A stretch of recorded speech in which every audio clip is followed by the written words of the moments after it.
You are Daring Do, called into all sorts of wacky adventures, asked to deal with ancient crazy shit, decided to write fiction books about your adventures, make bits, donate artifacts to museums for tax breaks, and sell other artifacts to collectors to make more bits. Basically, you're rich as fuck. You can afford a stallion in every city, and you don't even care. You're in Manhattan after your last donation to the Antiquities Museum, at your apartment. You sigh softly, the scent of coffee rousing you from your sleep. On one hoof, that zebrakin harem you were dreaming about beckoned you back to dreamland. On the other, damn if that cult you were housing here wasn't well trained. You stretch across the bed, limbs akimbo. Daring, sweetie? Are you awake yet?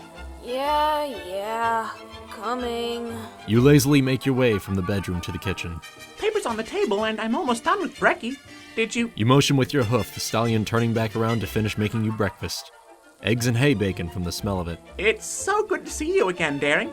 You know I get lonely up here all by myself, and ever since we moved here, you've been gone most every week. Why, last weekend, I was with some of the colts, and we were... And the stallion starts droning on and on. You'd kick him out, but damn if he didn't let you do anything you wanted to him. And I mean anything. His voice drones on in the background, joining the white noise that is the coffee machine and the skillet sizzling. You open the newspaper, noting that the comics and entertainment section are already missing, and start to read. Out of my fur for weeks, but you should have seen the other guy. And that's nothing compared to the nasty rash he developed. So here you go. Scrambled eggs, hay bacon, and coffee. Black. Also, did you notice the color special in the science section? They found this new thing in the Everfree. Your ears perk up. Say what now, Sweet Pea? The colt's ears flatten slightly. It's Sweet Bean, Daring. Fuck. Don't talk until your coffee hits. Sorry, Sweet Bean. It was just a pet name. You smile at him over your paper and he beams, turning around to cook his breakfast. Yeah, I mean, it looks like this ugly ape, but the townsfolk didn't shoo it back to the forest because it has clothing. Also, because it spouted racial slurs at them for about 10 minutes before it was knocked out. Colt friend number 8 starts doing that damn talking thing, so you tune him out once more and start reading. Ape? Sure. From not here. Apparently he's trans-dimensional. The new princess couldn't stop doing this awkward happy dance during the entire interview. Whatever. More importantly, this seemed like it might be worth checking out. Maybe it saw something in the forest that you could snatch for a couple more bits. It's a he. I guess you could see that. Broad withers, a tiny head though. You start squinting, tilting your head to the side to try to imagine it as a male. Daring? You blush and look flatly at Green Bean, pulling the paper aside. This really is interesting. I wonder when I'll be called to talk to it. Daring, what do you mean? The beautiful, submissive sweetheart says, idly eating into his plate. Why do you think you'll be called? Aren't you supposed to be spending time with me? Typical Colt. Dear, you know I'm called in when something weird and usually non-magical shows up. Ancient texts, random new species, because I'm an adventurer.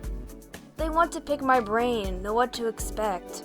You know this. I know, but you're supposed to be spending the week with me. You promised. Colt tries to do the pout. What a scrub. It'd work too if you didn't have cult friends 1 through 7 that you could go to tonight. No, it's my equestrian duty to advise the princesses about weird things that come out of the jungle. Advise and make bank. Now stop whining, and let's enjoy the time we have, You eat the rest of your breakfast in relative peace, making sure to lavish some attention on your stallion. I mean, sure, you could replace him, but finding that perfect mix of cute, innocent, and stupid, sweet, is pretty hard to find. You check the clock, finding it to be crawling close to 11 a.m. Celestia should have adjourned the Dawn's Court's first session by now. Well, Sweet Bean, I should probably head over there. Beat the chariot that's on its way. You make your way to the balcony, stretching your wings. You know, Daring, I could make it worth your while to stay. You turn, pea green twirling your pith helmet on a hoof. You grin, sauntering over to him, giving him your best come-hither eyes. You're right. You could. Dream Scene smiles. But you can't. Just as he opens his mouth to pout, bitch, or whatever it is, you nab your helmet and backflip off the balcony. Remember, kids, Fluff McGruff the Pegasus pony says, only bitches use doors. Daring! The rush of wind picking up as you drop altitude and gain speed drowns him out. You turn your head back and smile, waving big. Ooh, he mad. He's even stomping his little hoofsies in anger. Gonna teach him his place again when you get back. You start to lazily flap towards Canterlot, about a day or so journey by wing. Now, what would an alien stallion want? How different could he be?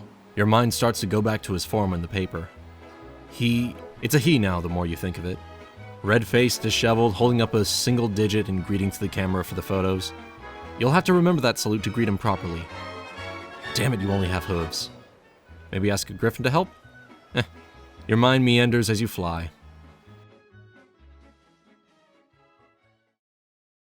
Dawn of the next day.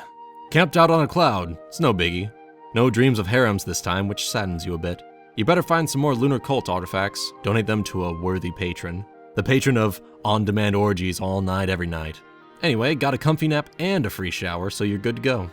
Canterlot's about an hour glide from here, so it's plenty of time to warm up. You give yourself a shake, still pondering how to win over the alien stallion for bits. Maybe you can write a book or two on him. Ugh, I still have no idea what's up with that creature.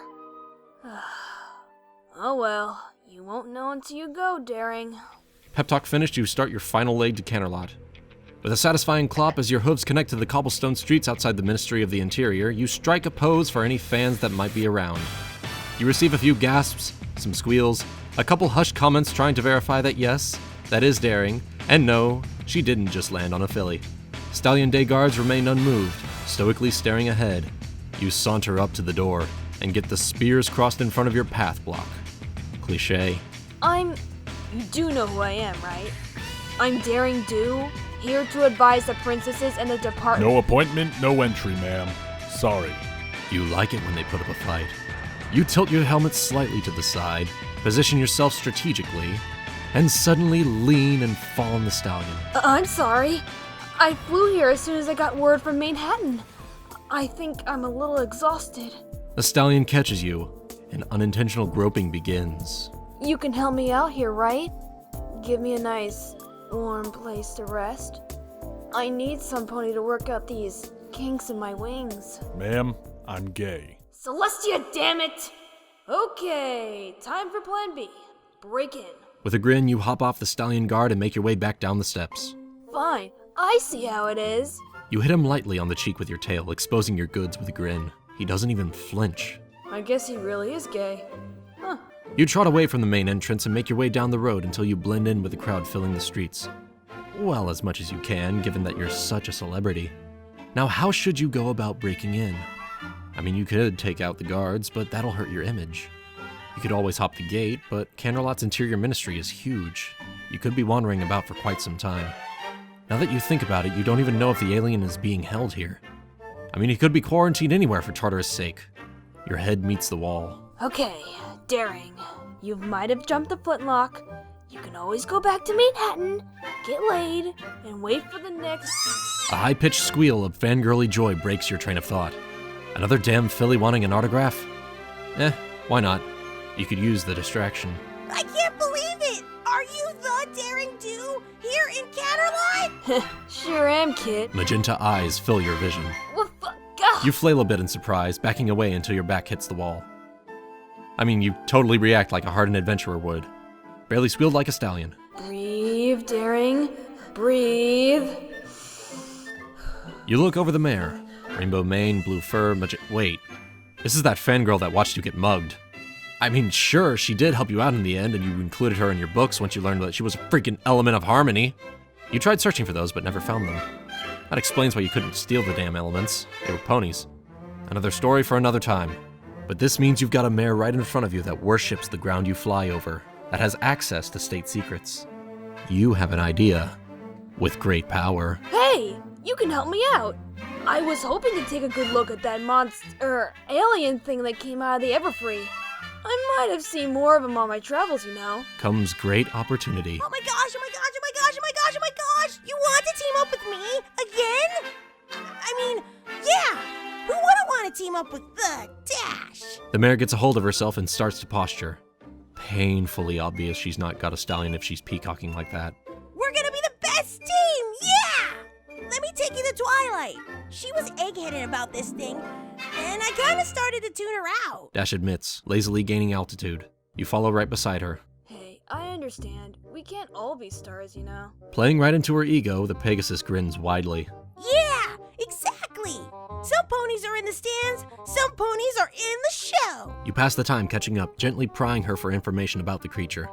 It apparently knows what alcohol is, but doesn't really seem to be affected by the cider it was offered. It also demands to be clothed all the time. Omnivorous, as it explained what a BLT was to the Griffin ambassador that was in the capital for unrelated reasons. You land with your impromptu entourage, walking into a great hall from one of the many random gardens that dot the palace. You round the corner. Suddenly diplomats. Suddenly Celestia. She spots the two of you over the crowd, what with being twice as tall as every pony. Oh, there you are, Rainbow Dash. Twilight was just looking for you. You both bow. Ma'am, it is a pleasure to see you again. I am here to offer my services if you have them. Celestia smiles. Of course. We were debating reaching out to you, Called it. but it seems you have anticipated us. We were actually on our way to speak to Anon right now. Anon? Like, shortly? Luna asked him what's the same thing. No, the creature calls himself Anonymous, but we've shortened it to Anon. You nod. How does it know Aqueish? Celestia and her group continue to walk down the hall. We actually don't know. It just seems to be a funny coincidence. You feel uneasy. Things like that are rarely coincidence, Your Majesty. Celestia smirks. Maybe. Oh! The group stops as you have a thought. You quickly speak to the assembled griffins of the group, explaining the human salute. It might be a great way to continue to smooth over relations, and it would be a great start to introduce everyone. The nodding heads agree. As you ponder these things, you can just make out muffled conversation behind two massive doors. Okay, there's a lighter sounding voice, so a mare. You stop right in front of the door. Okay, a deeper voice. That could be the alien, Anon, or another stallion. With a nod, the doors open. Time slows down. You instantly notice everything. On some pillows, a white unicorn. She seems preoccupied with something. The purple pony princess, writing a stack of notes. A yellow Pegasus with a hoof over her mouth, staring at the alien. A pink pony laying on her back, screaming. The huge alien has to be as tall as Celestia. No, taller! It's looming over this mare with his claws out. I'm gonna grind your bones to make my bread. Not on my watch, monster! Your wings flare out, and your body launches itself forward on autopilot. What? What? What? Is all you get before a meaty thud echoes throughout the room, your head hitting his chest hard. The griffins proudly perform the human salute. Darkness takes you.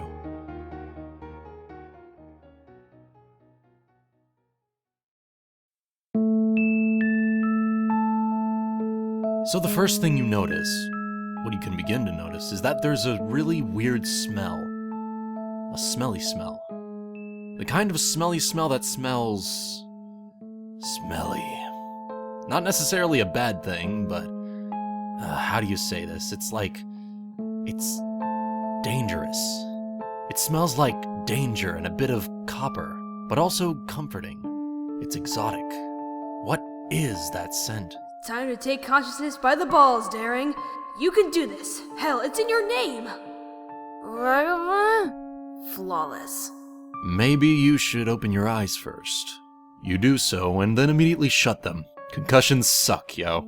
Your mumbling and groaning has gained the attention of every pony around you, including your bestest #1 most horribly annoying fan. Oh my gosh, that was so awesome! Dash screams into your ear, causing you to go full fetal position. You were like, stand back, citizen! And you just body tackled Anon! I mean, I know he's as heavy as a cow. Hey. But like, you knocked him straight across the room and... Silence. Oh, thank you. You also notice for the first time that you're not laying flat. If anything, you're bundled up against something warm. It moves. Now, Dash, look, she didn't knock me back that far, and considering how hard she hit me, I'm glad nothing's broken. Just give her a few, okay? Fine, but you better not hog her all day. You open your eyes again. A relatively flat, furless face greets you. Its short mane seems disheveled, eyes looking at you with a bit of laughter in them. He smiles, showing off a row of incisors and canines. You know, I've never been bum-rushed by a 40-pound weakling before. Kudos. Oh shit, you're not prepared for this. No, I'm Daring. And you were going to eat that mare. You try to get accusatory before that same mare giggles to your side, drawing your attention. Silly pony! Anon was just telling us a story from his foalhood. Jack being in his giant stock. No, Ponka, it's Jack and the... I know what I said, Nani. It's the same thing. Okay. Plans change in the field all the time. You can work with this. But why was he cradling you? Why was he so warm and... Why does he smell so good? Hey, don't worry about it, just relax. You're probably still feeling like shit. His paw reaches down to your exposed belly. Hey! He begins to rub gently. Oh my. Yes, you definitely could get used to this exotic stallion. You stifle a soft moan as his wigglers just melt you into a puddle. Okay. Sorry for tackling you. And I'm sorry for not going down easy. That's what he said. Smooth. So after your awesome, flawless introduction, you settle into the little drum circle you've got going on. You sit next to, but slightly behind Anon. All the better to check him out outside his peripherals. Griffins start talking, he starts talking, not important. What's important are those wigglers. He keeps waving them around as he talks. You must have them. Not in some weird, I wish I had wigglers way, more of a... Come to mama when I want them. kind of way. Oh shit, he just shrugged. Look at those withers, Philly. Delicious. You could curl up on his back any day. Okay, so far this is a good plan. Good idea. Wigglers plus nice smell plus probably easily swayed like most other stallions equals exotic success. He turns to look at you. Suddenly, wiggler in your face. Oh shit. Boop. Earth the Daring. Did he just...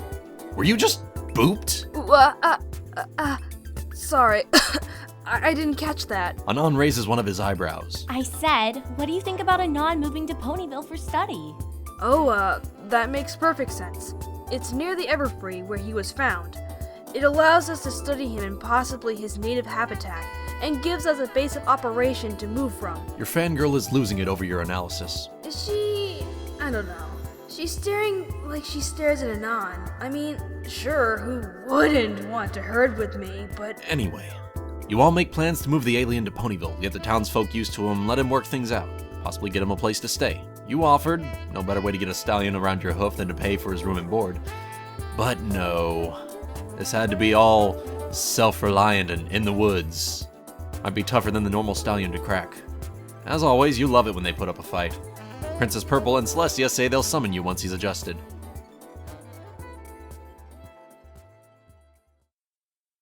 Three months later. Be daring. Who else would you be? One of the elements of harmony? Having wacky adventures, getting a sexy new alien used to equestrian life? Getting accidentally molested by him in public? Taking him back to your house and educating him on pony physiology? Maybe give him a Wigglers On demonstration? Wrestling with him on the bed, forcing him under you, letting him know who runs this house, which mayor owns him now? You roll over. You haven't had a harem dream in 3 months. Your stallion wraps a hoof around your barrel. Things could be worse. You feel a nuzzle along your neck. Babe, what's wrong? Do you want to talk about it? Typical stallion. No. It's just the alien Anon. Oh. Not that tone, damn it. Don't use that tone. It's not like that, Peach Tea. You roll onto your back, looking at your Canterlot colt. I know, Daring. I know. Just... sometimes I think you take your work way more seriously than our relationship. And so it begins. You know, this is different. This is huge. I mean, learning more about who he is, where he comes from, if we can recreate that, that's a whole new world of artifacts. Artifacts? That's what this is about. Peach Tea huffs and rolls onto his stomach, legs tucked under him. Well, I meant to say sweet fucking loot, but you know. Daring, this was almost the same line you gave me with that Valley of the Sun bit, and those golden ringy things. Well, it's not the same. And before that, it was about a statue that I never saw, mind you. The stallion narrows his eyes a bit. It's always something. You never spend more than a week with me. You never want to talk about foals or the future or anything. Why is this happening right now? I mean, seriously, did I piss off Celestia? Luna? Discord? Engage, come hither. Sweet tea, you know... Peach Tea! My name is Peach Tea! Fuck. Your stallion huffs again and gets up, stomping loudly out of the bedroom. You don't chase him. He can be replaced. Tartarus, he was a replacement for some other stallion. Who was it? Some confectioner or breakfast restaurant stallion? You hear a door slam. Well, it's not like I can't replace him again. As long as I can keep dating stallions that are in the food industry. Only thing better than nice fuck is free food. You get up, stretching out the abuse of last night. For such a needy cult, he sure enjoyed himself. I think he lasted 30 seconds? Nice. Making your way to the breakfast table, you see the mail piled high. He must have gotten it last night. You turn on the kettle, getting ready to make your own coffee. As the water heats up, you sort through the mail. Bill, fan mail, declaration of love, death threat, lawsuit. Wait a minute. You hold up an opened envelope. It bears the royal seal. Oh, you sneaky dick. No daring, no revenge. He'll come back like they always do, and then you slam the door in his face. Stupid cult. You pull the letter out of the envelope and begin to read. Blah blah, Ponyville, blah blah, staying with Rainbow Dash. Wow, I wonder who arranged that one. Blah blah, free and unfettered access to Anon as long as he consents. Consent. He'll consent to some of my wet The puss. shrill whistle of a kettle rouses you from your monologue. Time to coffee. The next day. Letters in your day pack, along with some bits, notes, miscellaneous detritus, and whatnot tossed in. You took the train this time, wanted to be fresh and clean for Anon. Also wanted to wash the stink of that stallion off you. Hey, you don't need to be broadcasting that you've got other dicks. Stepping off the train, you're surprised to be greeted by... Oh my gosh, yes! Nope, not surprised anymore, really. Rainbow Dash bum rushes you. Time to put this mare down. You take the initial welcoming hug and roll, turning it into a wrestling match. Rainbow's face goes from shock to a shit-eating grin. You think you can surprise me, rookie? Ham it up, Daring. Score those brownie points. Ha! You're no match for the future Wonderbolts, Captain! Engage wrestling mode. 5 minutes later, White Unicorn is picking up all your things that have spilled from your ripped pack. Purple Princess, Twilight Sparkle, is currently lecturing Rainbow Dash on being proper in public. Orange Pone, I guess with the group, looks at you with a mixture of I've seen this all before and she only talked about you for a month, with a dash of please stop encouraging her. Bruises healed, packs mended, fangirling ended. You are introduced to the group once more. I can't help that it's been 3 months since I learned those names. To be fair, you were busy getting booped by Anon. Oh, boop it. And here's where he is. Daring, you have got to stop spacing out. You stand in front of a massive, to you, door. Pink Pone is doing some very complicated hoof work. They're a blur as they beat on the door. She finishes and goes back to standing. A single, pure, loud knock rings out. Don't go down that road. Before you can continue, you hear the door unlock and open. Anon stands before you, smiling wide. Cult. Good to see you too, babe. Hey, everybody. Is the archaeologist here to see where I bury my bone? He looks at you and nods. Time to shine. Well, not just an archaeologist. Adventurer, master of 8 languages, part-time geologist, and mayor emeritus of the Royal Cancelot College's Antiquities Division. As you say your line, you make your way front and center until you finish on his doorstep, chest poofing out proudly. Never trimmed the chest tuft. You don't care what no stallion thinks. He gives you a mock salute. Sassy cult. He's going to be fun to break in. Anyway, Daring is here to ask you some questions about your culture, history, and generally to help us build our Encyclopedia Humanica. This is news to you, and she seems really excited about books. More brownie points incoming. Exactly. And if I'm able to get enough data, it could turn into a lecture circuit. Yes! Now, can I come inside? That stupid, sexy Anon agrees, turning to the side to allow you access. Well trained already, huh? You make it a point to brush up against him slightly, blaming your pack and the width of the door. Other ponies say some things to Anon, he says some things back. You're not paying attention. No, apparently no pony bothered to tell you that his whole house smells like him. Fuck.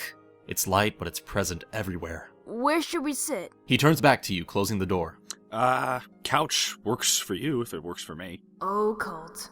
You don't even know. You walk over to the couch and drop your pack, hopping onto the cushions with a pomp. Oh, Buck. He must have lived on this couch. You lower your head onto a cushion, and it's like you're bathing in his scent. You sit up straight, looking at him with your wings slightly raised, blushing. Sorry, just had a long day. I understand. Should I make you some tea? That would be nice. But do you have any coffee? You're not into that prissy stallion stuff like tea. Coffee or cider for you, or some of that Griffonian bourbon? Sure thing. Let me get it set up. He walks back into the kitchen and you hear the gentle clinks and thuds of a coffee kettle being prepared. So, how do we want to do this? You have no idea, cult. Well, I figure we start high level and go from there. Tell me about your people, your nation. Find common ground, start to butter him up, he befriends me, and then BAM! Suddenly he's balls deep in me and I've got arguably the best buckle on my belt. Fuck just being another notch, he's gonna be the centerpiece. Speaking of centerpieces, you start to rummage through your pack. Always come to a stallion's house with a gift. Warms him over. You hoof out 2 things. First, a box of roses. Stallions love roses. The other is a bottle of bourbon. That's more of a gift for the room, if you can be honest. First gift is to get him to let his mane out. Second is to get him to let his cock out. You position your back against the couch, tucking the bottle of bourbon under a wing. Can't let him get wise to you just yet. He comes back in, holding a cup of hot coffee in each of his paws. Fresh from the kitchen with a gift from Mama, I like. So, I didn't know what you took with your coffee, so I just kept it black, like mine. Is that okay? He takes his coffee black? Oh, now I've gotta get this cult. Sure, it's fine. I got you something just to help us start talking. Okay. He looks at the red-bowed box, a look of puzzlement on his face. He sets down the coffee and sits down next to you. Go ahead, I promise it won't bite. No crazy purple knockout gas, right? Why would you... No, just never mind. Things have been interesting as of late. He muses to himself as he uses his wigglers to test the box. No cuts, no canisters. You know, what are those? Those wigglers. Oh, no, these are hands. He places the box on his lap and points to his hand. And these are fingers. And then he uses a finger to point out his other fingers. Ah, so you're dexterous with those. Tool user? Yeah. We apparently started using rocks and sticks a millennia ago, and it all kind of spiraled out from there. Box is opened and petals pour out onto his lap. He looks at you in confusion and you beam at him. Now don't you mind me, Colt. You just go ahead and dig right in. Those are fresh, you know, straight from Hayland. He smiles, but it's forced. Oh no, is he allergic? Does he hate roses? What stallion hates roses? Wait, you mean eat these? Well, yes. That's the plan. A nice snack to start our talk. Do you hate the taste? I can always get you more. You can try a box a day of any flower you want. He raises a hand up. Oh, no. No thanks. I appreciate it, but humans don't really eat flowers. I mean, there are some we can eat, but I don't know if roses are one of them, or if they're any good. He picks up a petal and studies it. But I thought with your teeth that you were an omnivore. Yeah, but we can be selective, you know? So I don't eat bark or bones, but I can. Eating flowers never really caught on where I'm from. Damn. You can tell he's trying for you. He just ate a petal and forced another smile. Look, don't force it. Sorry for that. Can I make it up to you? How about I pay for dinner tonight? Oh, you don't gotta go that far. But I want to. Engage, pouty face! Anon looks at you and then immediately looks away. Is he? He is! He's clutching his chest! He has no immunity! This is already a done deal! After a moment, he nods, looking back at you. Alright, just... Look, don't do that again without warning. Okay? Alright, I can't promise you anything, but I'll try. So, in the meantime... You two begin discussing his history. Tool-using hairless mammals apparently killed off all their competing cousins like the Neanderthal. Gonna have to figure out the spelling on that one. Blah, blah, blah. Damn, he's cute when he gets animated. As he talks, you inch your way closer to him until you're sitting next to him, body pressed against yours. He doesn't pull away. Just as planned. Eventually, the two of you get hungry, and he proposes cashing in that dinner check you wrote earlier. Okay, dinner then domination. School. You tuck the bottle of bourbon in between a cushion for later. He proposes going to the Hayburger. Aw, he must not remember who I am. As you two make your way into town, you dare him to remember the fanciest place he's seen. He racks his brain, but you already know. Chez Fancy Pants. Apparently named after the stallion, was the closest thing this town had to a 4-star dining. Time to lead. Well, I know of a nifty little place around here. May I take you? Oh, sure. I mean, I'm up for whatever. Aw, I bet he's trying not to blush. Stallions love mares who take charge, and it's sunset. This is gonna be perfect. I'll have him eating out of my hoof by twilight. You lead him over to Chez Fancy Pants. He seems surprised. You know, this might be a little too much. Too rich for my blood. Can we go somewhere else? Nonsense, Colt. You can have whatever you want. Trust me, I'm good for it. He looks at you oddly. Probably amazed. Who wouldn't be? You go in and get a secluded booth after a nice bribe to the maitre d'. Whoever that spike pony is gonna have shit luck tonight. Not my problem. Anon knows something's up. Okay, what's going on here? See, I could tell due to years of stallion whoring and adventuring. Nothing. I'm just trying to get to know you a bit better, put you at ease, and possibly have some damn good food. Is that a crime, Cult? He's silent for a moment, trying to read you. I'll pout again, I swear. Alright, just... Damn, I've always been curious about this place, but I can never afford it. That won't be a problem from now on. Dinner's going well. He's about half a bottle into his night with a light blush on that cute little face of his. The food was delicious. Turns out they do serve fish for some reason. Maybe the Pegasi asked for it? But that's usually an acquired taste. Anyway, you're on a tangent. You saw him rip into a fillet, and Celestia, damn it if it didn't turn you on a bit. I'm going to bed my first carnivore. Well, first civilized carnivore. Diamond dogs don't count, especially during a cave-in when you think you're gonna die. Look at those forearms. He's motioning with his hands, and you can see the muscles under his skin move. Like coiled snakes, power and grace. I just need to take him back to his home before I get too wet. Oh, he sounds like he's near the end of a joke or hamster something. on the other. And I Tune look in, down, girl. and realize I'm without any pants. And I'm like, that's not a watch. That's my dick. Hey, Anon, how about we book it and go home? I brought something else I want to show you. Here's a hint. It's the V.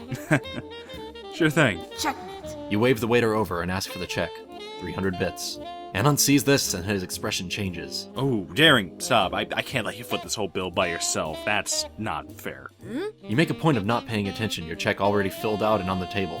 A nice 20% tip included in big numbers. He's silent. Must be impressed. He knows I can buy him anything now if I'm dropping bits like that.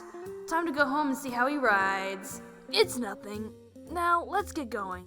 Hopping out of the booth, you make sure to stretch and arch your back. Yeah, just like that. Don't look back. He saw it. Just move forward. Okay, just a little look back. His face is so red. This is perfect. On the walk home, you lean against him to help him stay balanced. But really, you just wanted his hand resting on your neck. There we go. Get used to that mane, Cult. You're gonna be pulling on it tonight. You can't help but grin as you make it to his house. It's just now twilight, the night is young, and he's not going in. You look up at him and meet his gaze. Oh, he's one of those stallions. Wants to make it romantic, pull him into his house in a whirlwind of passion. You've done worse. Is there something you want to say? He looks away for a moment, thinking. Now's my chance. You gently hover until you're eye level with him. He starts to speak. You turn his head with your hoof. Oh, Luna, his cheek is so soft. To meet yours. Shh, no words now, Cult. What are you doing? What? Daring, are you okay? He steps back. No, this isn't right. He should be putty in my hooves. Hey, wow. Sorry, something must have been miscommunicated. I didn't... Well, at least it's just as awkward for him as it is for you right now. Hey, look, sorry about that. Didn't mean to jump the gun. How about we go inside and... No. Listen, you're staying with Rainbow, right? Just, you can't miss her house. It's a big-ass cloud mansion with rainbows literally fucking everywhere. I think... You're drowning him out. He's kicking me to the curb? How could he resist my swag? He was blushing so hard. He must have read your mind, or your face, because he's putting his hands up. Hey, listen. No hard feelings, but I'm just not gonna... Rut? Is it? Yeah, I'm not gonna be running anything right now. You swallow hard and nod. Yeah, okay. Sorry about that. The wine must have gotten to me. I'll come back tomorrow and we'll pick it up where we left off, yeah? He smiles again. Yeah, no, sure thing. Sorry. He offers his hand to you, clenched. Is that a fist bump? He's friend-zoning me? You hoof bump it with a smile. It's on, Cult. He closes the door, the warm glow of candlelight brightening his living room. Not like you're staring at him through the window. Okay, you're totally doing that. But from the bushes, I'm not some idiot stalker. I just want to know if he's going to go through my things. Yeah, see if he finds any other gifts. Like the cock ring. Poker face. Okay, it's not that bad. He's not even touching my stuff? He's not even interested? Come on, usually stallions love to root through other pony stuff. Alright, and now he's going upstairs. That's enough staring, daring. Even your accidental rhyme doesn't cheer you up. How could he have shut me down? He was blushing the whole damn time.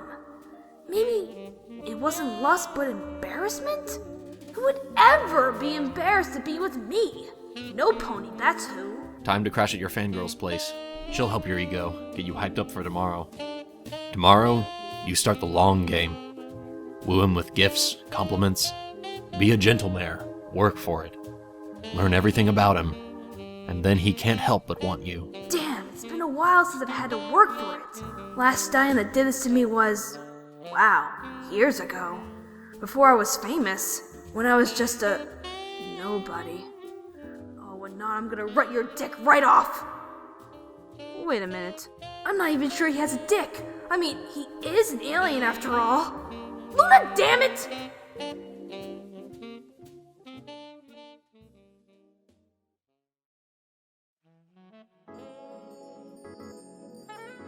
Chilling at Rainbow's house, playing with some rainbow. No, not like that. You're making little cloud castles as you two talk about nothing in particular. Pegasi Master Race. And then Rarity's wings just vanished, and she started screaming and falling, and she ended up knocking out the Wonderbolt. Yeah, because instead of being calm and smart... Yeah, she just flails like an idiot. Just beats the crap out of them. It's like when you're being rescued from the sea. Just calm down, let them do their job. Dash waves a hoof. Yeah, but this is Rarity we're talking about. Glitz, glamour, clothing, no survival skills at all.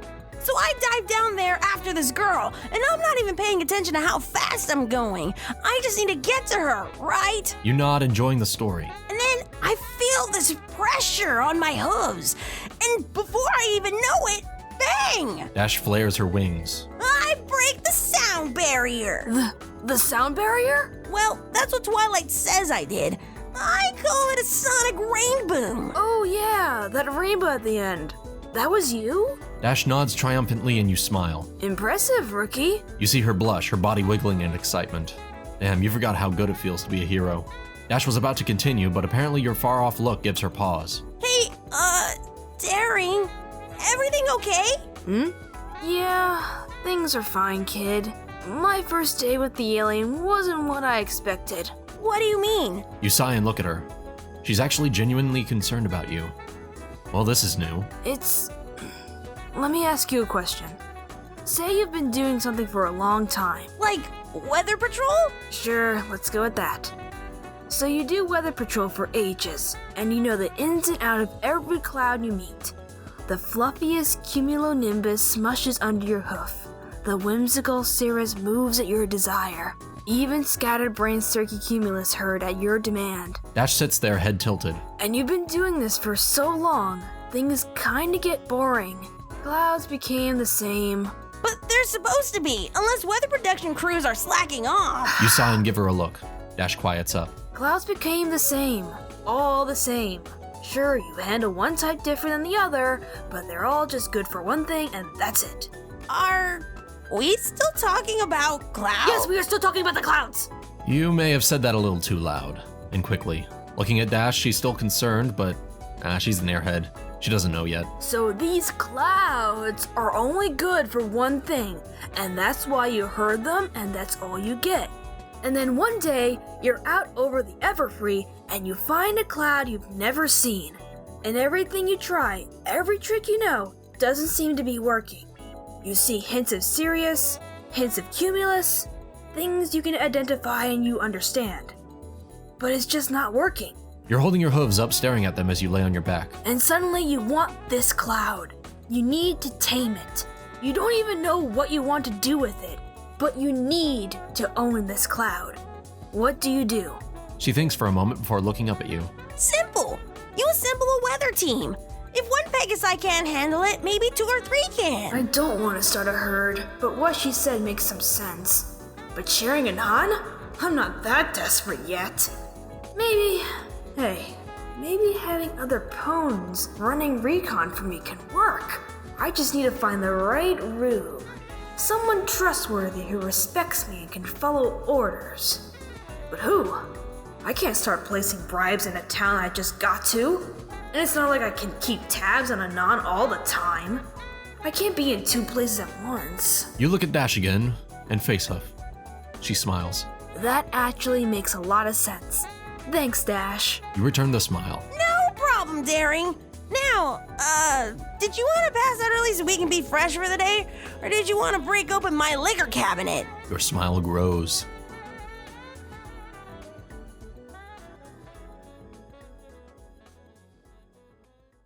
You have the grumpiest face ever.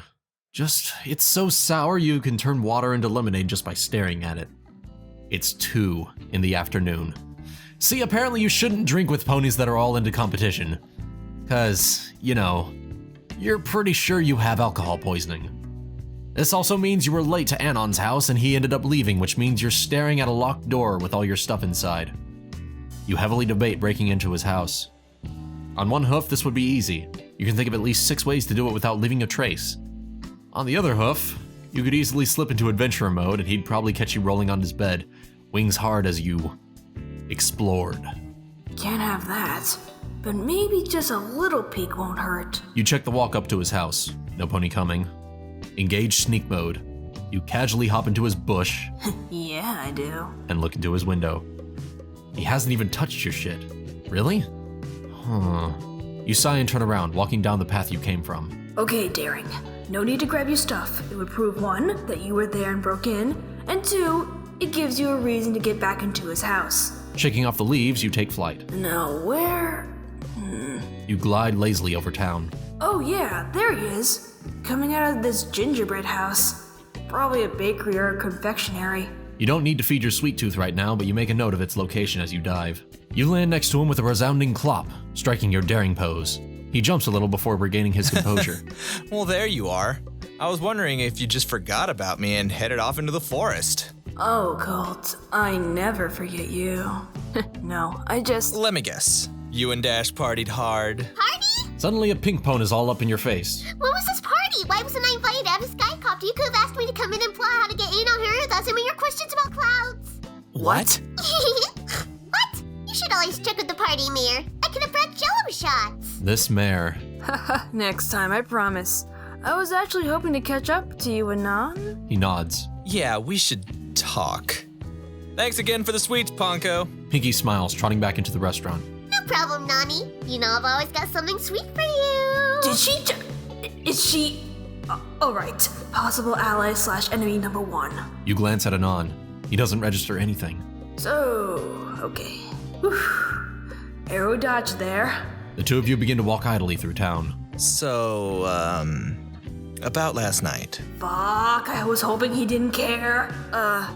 Yes? Let him lead, then you'll know where to backpedal, Daring. Listen, it's alright. Really. Let's not make it weird, okay? You couldn't have hoped for better. For a stallion, he's not too bad. Yeah, sure. I totally agree.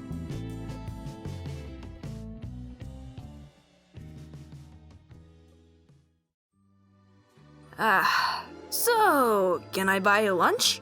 You know what they say, go big or go home. He laughs. Damn, you like that laugh. How about this time I pay, It's the least I can do. Ooh, he wants to be all self-sufficient. It's cute in a stallion, but you don't want to encourage it.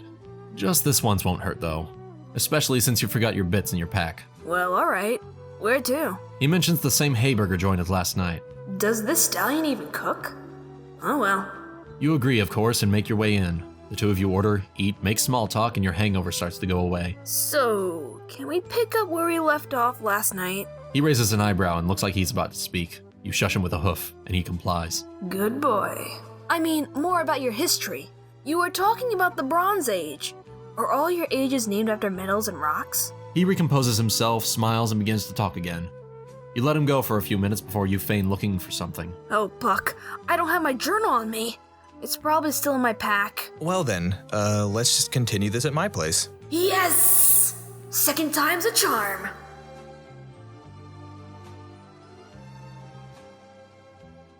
Okay.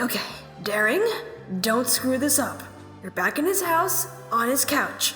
He's talking to you again, and this time, you're actually taking notes. What he's saying is pretty interesting, minus the countless wars, his species united into tribes, then kingdoms, and now coalitions of kingdoms. From what he's saying, not only is his species more advanced than ours, they've also littered their planet with mad loot and then forgot about it.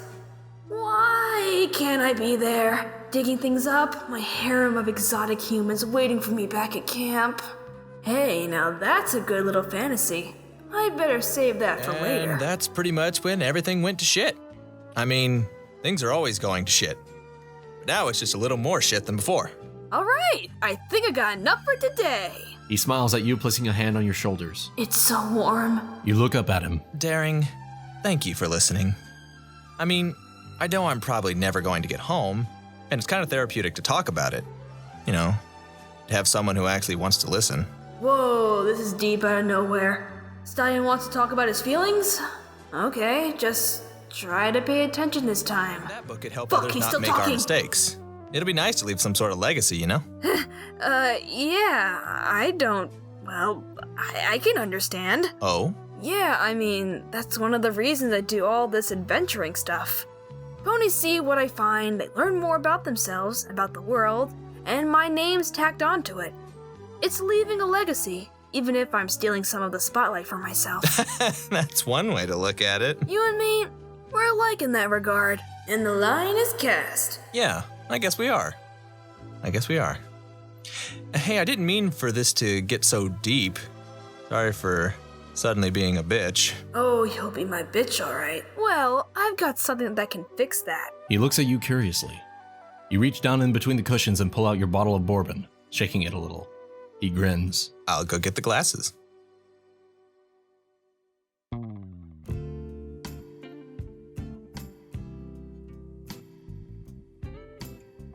Okay, so here I am, staring at this extremely attractive stallion. And I may have had some drinks. I mean, okay, so like, I'm daring do, and no pony outdrinks me. Oh, Celestia, I'm drunk. And apparently, the stallion right here... You poke a hoof at Anon's leg, not realizing you're monologuing internally. This stallion here dares outdrink me? You poke him again for good measure, earning you a laugh. Looking up, you give him your best death glare. Him and that fucking lamp over there on the table. Fuck both of them. Daring, I don't know why you're trying to keep up with me. I'm like, way bigger than you. He ruffles your mane like you would a foal. Rah! You attack his hand. Got it. Now what? You see his free hand coming towards you, but you can't do anything. If you let go of his other hand, things will happen. Oh, Luna, it's gonna happen. Boop. Now, you're not a mare that fights stallions. Their cultish cries are, well, pretty grating. But them boops. Them's fighting boops. You use your hind legs for leverage and leap at the gorgeous stallion. In reality, you more or less just, lurch and flop on Anon's lap. Well, that's the thing you did. Ferocious. You mumble and wiggle your limbs a bit. Anon removes his hand from under your belly. Damn, that was nice. Oh wait, what's going on here now? Anon starts to pet you like a cat. Oh yes, good boy. You treat your mare right, she'll treat you right. Buy you anything you want. So, I'm gonna cut you off here. I've got a light buzz, Bullshit. and you're very much gone, so... It's good. It's do. It's daring. Shh, yes, you're daring do. Yes, you are. He keeps petting you to calm you down. Fuck, girl, why did you get this drunk? Is it because he turned you down? Did you really think this would work? Really? You sigh. Maybe you're coming to grips with how hard the stallion's going to be. Maybe it's its fingers running through your mane. Yeah, the fingers. You gotta have them. And everything attached to them. He's rumbling. There's something I noticed as I've been walking around town. Where are all the stallions? You really know nothing, do you? He looks rather embarrassed. Well, I mean, I'm just starting to get used to this whole fucking magic, how does it work deal. Rah. You wave your hoof dismissively. Let me tell you everything. You're gonna school this colt. I'm gonna school this colt. You poke his leg again so he knows, his stupid pants in between you and your prize. but that's okay. Everything's warm and that's okay. All right. Learn me a book here. What? Continue. Continue. You giggle and then snuggle in, doing this weird full-body squirm on his lap. It's comfy. Shut up, baby, I know it. Okay. So, not allowed to go, right? Right. Why is that? I don't know. He gives you a look which you fire right back at him. Ask your doctor if you want to know that. Long and short, we fuck. And there's not a 50-50 chance. So, like, 4 mares, a stallion, or something. Okay. So you evolved to have more mares than stallions. This would make sense as to why you've not died out. If it was the other way around... No, we can't handle that much main care product. You roll over onto your back. So I can see him better. Yeah. Totally not posing for him. You noticed? Stallions are so totally... Gay. What? No, not happy. Like, weak, frizzly. They just want to stay home, have holes. Just stay home anyway. Stay home? In the kitchen, eh? Yeah, exactly. Don't need them to get hurt or getting taken advantage of. You look at Anon. He's a stallion. He knows what you're talking about daring. He's not agreeing with you. His eyebrows are up. Well, what? I can't speak for here, because I don't know too many pones, but, we're pretty much a 50-50 split, right? You nod vigorously. So, I'm gonna go out, get a job, earn my keep. Why would I stay inside all the time? Because man could get drunk, take advantage of you. So, what, you think you can overpower me? Like you did at the castle? You hate it when he's right. Engage pouty face. It's not my fully fat. Fat? This is a strategic energy reserve. I needed to hunt down... donuts. He glares at you and you stick out your tongue. You gon' get it. I am Darren Doo! You try to strike your landing pose while on your back on Anon's lap. You successfully wiggle-waggle your hooves around in front of him. He grins, showing off his teeth. Wait, where did his wiggler... Oh, Luna, they're on you, Daring. You squirm, laughing as he tickle rubs you mercilessly. Daring, you're drunk and this power play is turning you on. Wings at full mast, but you're on your back, so they're pinned. So now that pressure is building up too, and he won't stop wiggling you. Surrender and apologize, and I'll let you up. No. He relents so you can get your breath back. Now, continue and get molested on his lap. Then use it as blackmail. Or do the right thing and just move the conversation along. Why not both? Grinning, you roll over, exposing your full cells. Your wing hits him right in the chin. Damn it! That's not fair! I didn't expect that! He tries to move your wing out of the... Oh, Celestia, he's squeezing a wing joint! He freezes. He is still squeezing. Best decision. Sensitive. Okay, so being roaring drunk and now roaring horny isn't the best. Well, it's pretty damn sweet, but it still ain't conductive to long sentences. Anon tries to pet down your wing to calm you down. I didn't mean to... Can you just lower it? I'm sorry. Okay, coming on his lap is not going to be conductive to a third night. Reel it in. Just give me a moment. Just wait. He sits there, hands on the cushions, your wing gently pressed against its cheek. Okay, Daring, just breathe in and breathe out. You got enough to blackmail him if necessary. He can't deny what he did. And you've done it where you can deny it as playfulness or drunkenness. If it comes back on you, you're golden. Just breathe deep and calm down. You scooch back a bit accidentally, your wing now pressing against his shoulder. Rump on the couch, a barrel on his leg. It's good. Sitting is good. Lower your head and breathe, Daring. Wait, why did he suddenly... Oh. You breathe deeply again on reflex as you realize you just booped his package with your muzzle. Oh, Luna, that scent. He's not showered, but it's... You hear him say something, but you don't pay attention. It's got a ting of sweat, sure, but then a deep, thick musk that just kinda... It goes into your nose and it doesn't leave. It just permeates your brain and it's like earthy, but... how do you describe this? It's making you salivate. Oh, hello, Wigglers. Anon raises your muzzle out of his lap and turns your neck, putting your chin on his other knee. Well, you're no fun is what you would say or think if you weren't just I want to lick it. I want to just pull it into my muzzle and just suckle it hard. I want to bathe in that musk. Oh hey, earrubs. Yeah, this is a good consolation prize. Yeah, keep telling yourself that.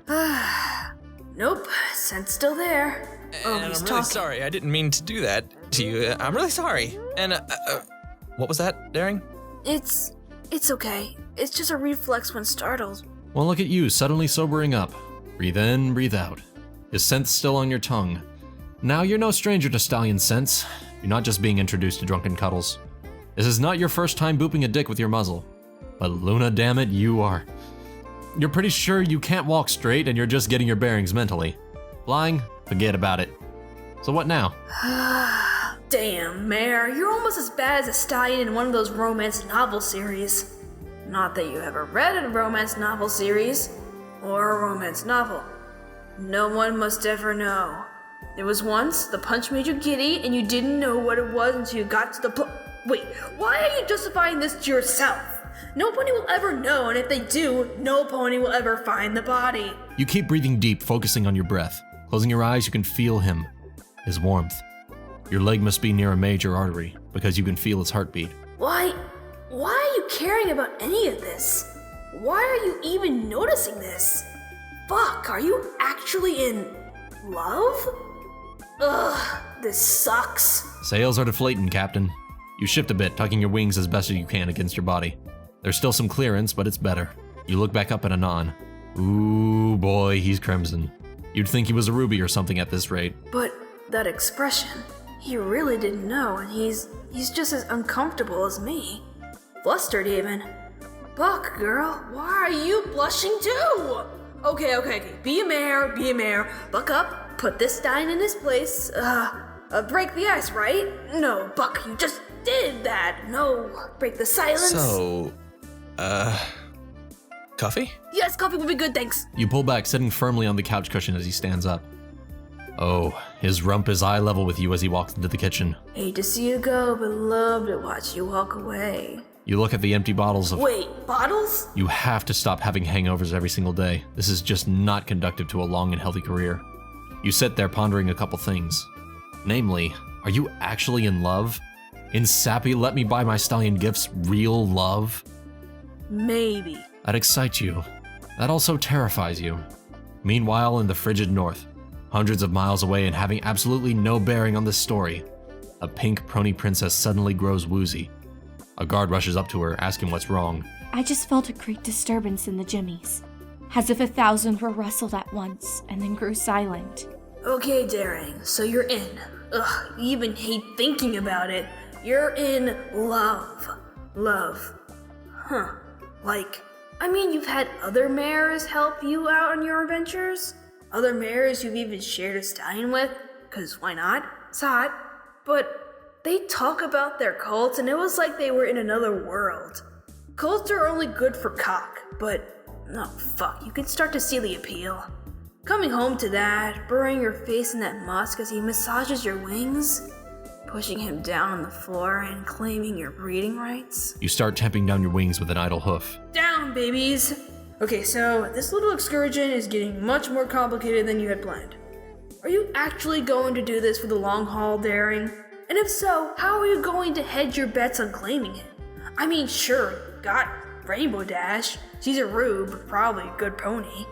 She has great taste in heroes. Your mind falls silent. Well, aren't we just putting the cargo before the cart? Already planning Housemare? Let me guess. You and Dash come home, tackling a knot right inside the doorway. A thunk of a mug hitting the table in front of you knocks you out of your second daydream. Damn, Mare, you got it bad. Here's your coffee, Daring. You too, Buck. Just don't talk without coffee. Do that for me, Daring. Now you're blushing too. Take a sip. There we go. Mama's getting her bearings again. That's pretty good. Well, it's hard to fuck up hot water and coffee grounds. Anon sits down next to you. So he's not backing down. Okay, so this could mean anything, you know? He could love you too, Daring. He could be wanting you to tackle him. You look around. Or this could be the only furniture in his living room. Damn, Colt needs to have some... Hey, there we go. That's a gift idea. Aw, Coffee. You're helping me brain again. you'd be surprised. A lot of cults, if they're cute or have a nice, can I just be honest here? He nods. With everything that's happened tonight, why stop now? You blush hard. Damn, man. Well, a lot of cults are just into themselves. Get sexy, have a nice cock, or get it magically taken care of, and they're good for life. Remember how I said it's about 4 fillies to a cult? He nods again, taking a sip. Well, we end up herding to compensate, so that one stallion will have anywhere from 3 to 6 mares in his herd, his family. So let me stop you here. Basically, monogamy isn't a thing? Monoa? Like 1 mare, 1 stallion. Very rare. Usually only for royalty or political situations. Heirs to the throne and all that. Common mare? She's one in a bunch. Wow. Sucks to be you. You assume I'm a common mare. Oh? Anon smiles as he takes another sip. Damn it, Daring, don't put your hoof in your mouth. Tell him nothing! You match his sip with your own. Anyway, it's not so bad. The cult stays at home, minds the foals, minds the house, tends to the fields, if you have a garden or orchard. Mares go out and bring in the bits. It's all put into one pot and we all pull out of it. The cult sometimes has more sway over that pot if there are foals. What with him knowing about doctor visits, toys, the like. Anon tending to the foals, your foals, playing with them in the den as you pore over maps in your study. Anon holding you close the night before you go out, rutting you one last time. Anon writhing under you, his hands gripping at your wing bases. Anon interrupting your third daydream, Luna. Damn it, stop messing with me! Okay, focus. What, Nothing. Just interesting how it's set up here. We had something like that, minus the herd, mind you. About 60, 70 years ago. That ended during one of our wars. And now, in most instances, males and females are equal. I guess you can do that if your population's even. Yeah, but let's not talk about this. Anon puts his mug down and turns to you. What now, Daring? It's nearing midnight. Oh wow, yeah it is. Damn, Drunken Cuddles. You missed them already. Wanna come to bed? He gives you another look. Damn it! Sorry, not like that. I mean... I know what you mean. I know. Yeah. I don't have a guest room up, so... it's either the couch or the bed. Oh man, did he just offer? Are you gonna score? So, you pick one and I'll take the... Bed. Alright, so you've basically stolen artifacts that grant normal ponies the powers of gods. You've destroyed thousands of years of heritage with every temple that goes poof after you're done looting it. You've even convinced a Zabrican tribe that you were a fertility goddess. Damn, that was a good month. But this beats all of that other shit hooves down. You press your head hard into his pillow, breathing deeply. It's like his musk, but not as heady. Hardy har. No, it's just his general scent. You snuggle under his blankets, also smelling like him. Your wings have been hard for 2 hours. No sleep, but you can't clop or else he'll know. You have a towel under your nethers just to collect anything that leaks out. Okay. Just roll around, get it all in. You're not gonna bathe tomorrow or the day after. You're gonna smell like him as long as possible. Maybe spread a silent rumor around town. Yeah, that'll work. At his place all night, walk around all day with his scent. You look down at the towel, somewhat moist with your own scent, and you get an idea. A terrible, awful, wonderful idea. All's fair in love and war, and marking territory. You take the towel in your hoof and gingerly run it around the mattress. Not enough to leave a damp spot, but just enough to give it a hint of dew. 'Cause he should have did do. Yeah, okay. That didn't even sound right in your own brain, Daring. But it's everywhere, just as planned. If his nose is at all sensitive, maybe he'll get your scent and then maybe... I don't know. At worst, he smells like you, and at best, he gets aroused by your scent.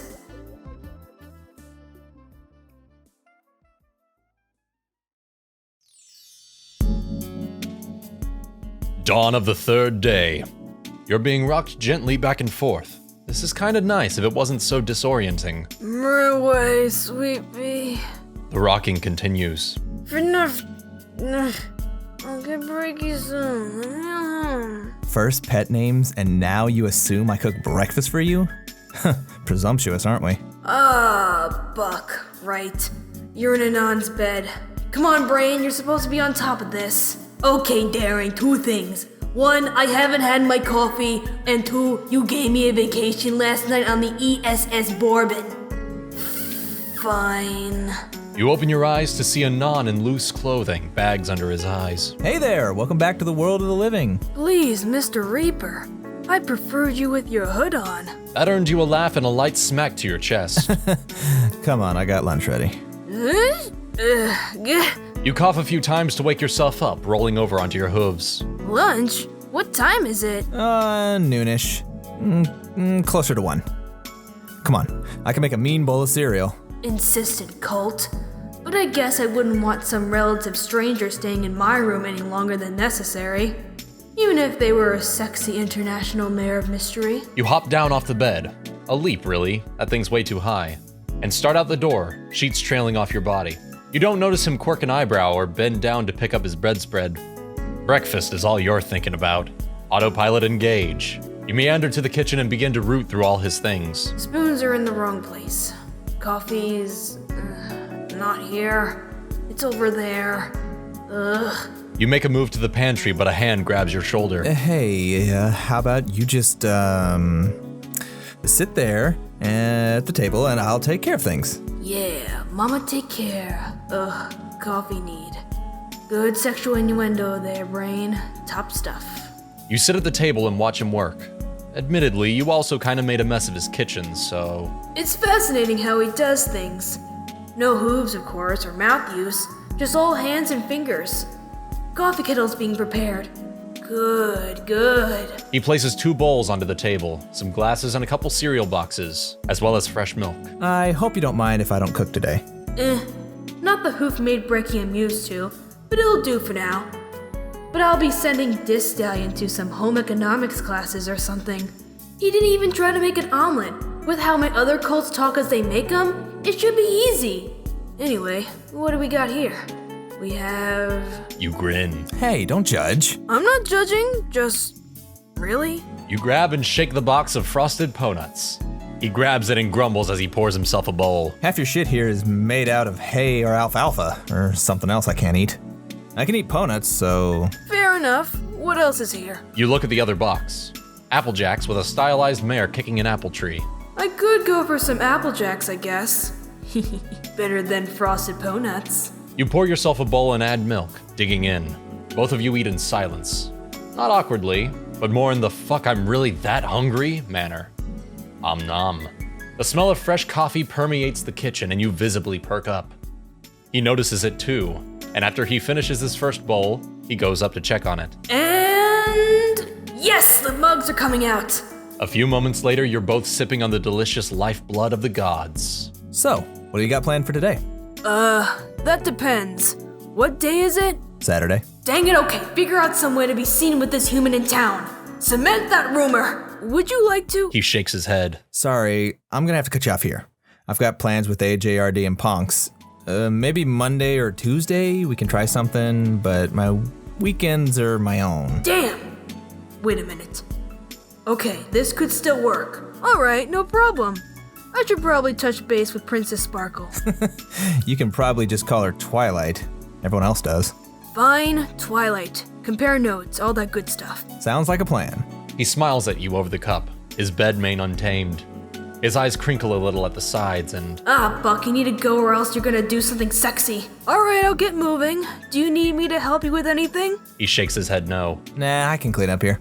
Okay, so this cult is somewhat trained on housekeeping.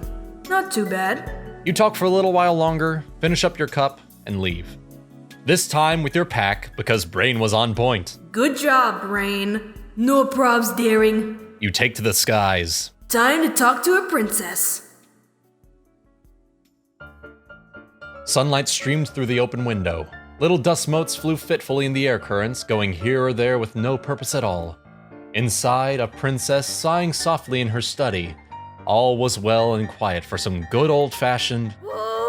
You dramatically and awesomely, yeah, that's a word, shut up, bust through the open window, somersaulting over Twilight and landing perfectly in, you guessed it, a daring pose. Just do it! Okay, testing a new catchphrase? C+.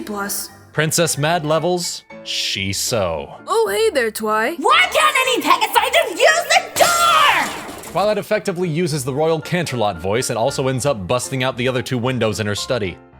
Whoops. Your ears flat back against your head as she stares daggers at you. You close your eyes. Welp, gonna die now. Was a fun life. I just wish I had read it Anon once. Well, way more than once. Okay, I wanted to keep it as a little rut slave, but still. Wait, not dead yet? You risk opening an eye. The princess is there, just breathing deep, doing this weird four-hoof thing. But it's calming her down, so whatevs. I'm sorry, Princess Twilight. Forgive an adventurer her quirks. I meant no harm. You bow. Come on, sappy apology, do your job. It's alright. I shouldn't get so mad over such small things. Twilight's horn glows and the windows repair themselves. And you can call me Twilight. I don't really like the princess title. Well, this is new. A down-to-earth royal? Huh. You rise. As you wish, Twilight. I thought it would be a great idea to come over and share with you my notes and observations. You have new data? The princess does this little happy dance. She also used the Royal Canterlot voice to do her girlish squeal. Well, Daring, you're death now. Have fun with that. After rolling around on the ground in extreme pain and extreme silence, Twilight casts a healing spell on you. So very sorry. I'm not used to the quirks of this body. I'm really sorry. I can erase the memory of this happening. Pain is that gone, will reduce so all the trauma. good. Oh, Wait. dang it. What was that about mine erasing? No thanks. No need to go into my brain meats. Just, I'm fine. Good. So, data? You look at her. She has the cheesiest, awkwardest, most honest smile ever. You just can't say no. Sure, do you have somewhere we want to discuss this, or...? No, here's fine. I'll make some tea. Damn it, tea is for stallions. And you just set up right on the table over there. Twilight points over to a low table with cushions around it. Fair enough. You set up while she gets to work on the... tea. Journal, some sketches. Whoops, not these doodles. And that's about all I got. You turn your head as you hear the gentle clopping of hooves against the floor. So I didn't know what type of tea you liked, so I ended up getting peppermint, if that's okay. It's fine. Do I really look like a mayor that likes tea? Really? Apparently sensing some hesitation in your voice, Purple Smart decides to continue breaking the ice. Did you know peppermint and mint scents help concentration and alertness? I didn't know that. Interesting. Wow! With this mare. If Rainbow was peacocking, this filly is the exact opposite. Honey, have you ever been touched by a cult? Twilight smiles. Yeah, there's a whole science behind. Hey, one science at a time, okay? Nope, gotta cut this off right now or I'll be here all day. Sure thing. So what you got for me? Now's the time to enact your super secret plan, Daring. Well, before we go into this, I was wondering something. Sure. What's on your mind? Twilight sits down across from you. So, we've both done private observations, and that information is going to be useful, no doubt. But what if we were to both go on an, excursion and observe Anon? We can bounce ideas and theories off of each other, and then come back here and check our individual notes. Oh yeah, talk nerdy. Twilight's eyes sparkle and she shakes a little. Wow. Apparently you just gave her a nerdgasm. That's a brilliant idea! This way we can remove any individual biases in our observation and possibly obtain richer data! Whew, she just caught herself slipping into RCV. She's practically stuffing your backpack full of quills, ink, parchment, rope, candles. Wow, okay, so we're going from preparedness to neurosis. How about we just plan on a date observation, Twilight stops in mid-stuff, blushing sheepishly. Oh, right. Sorry to get excited. She starts to pull out the 2 latex sneaking suits from your pack. No, keep those. You never know. Twilight nods. With heavy packs, the 2 of you go out to the balcony. Twilight closing the doors behind her. Only bitches use them, I say. You both take off, performing lazy circles to gain altitude. Every so often, you give her points on catching a thermal. She's getting used to flying, but is putting way too much energy into it. So, do you know where Anon is right now? When I left, he said he was going to hang out with RD, AJ, and a punks. It's Pinkie Pie. I don't know where Anon gets our nicknames from, and if that's the case, they're all pretty physical mares. Say what? So they're probably out doing a sport or at the lake. Doing a sport? This mare never gets out! I'll have to fix that. Being the cool mare to a princess is gonna have a lot of benefits. Let's check the lake first.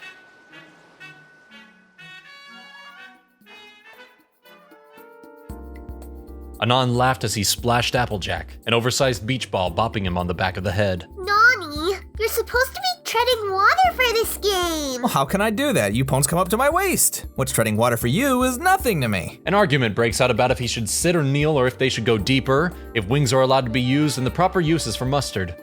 In a bush about 30 yards away, 2 sets of wings flutter between full and half-mast. You don't even care that Twilight's been monologuing facts for the past half hour, Quill scratching on parchment in afterthought. You get wet, mane and on. I can see everything.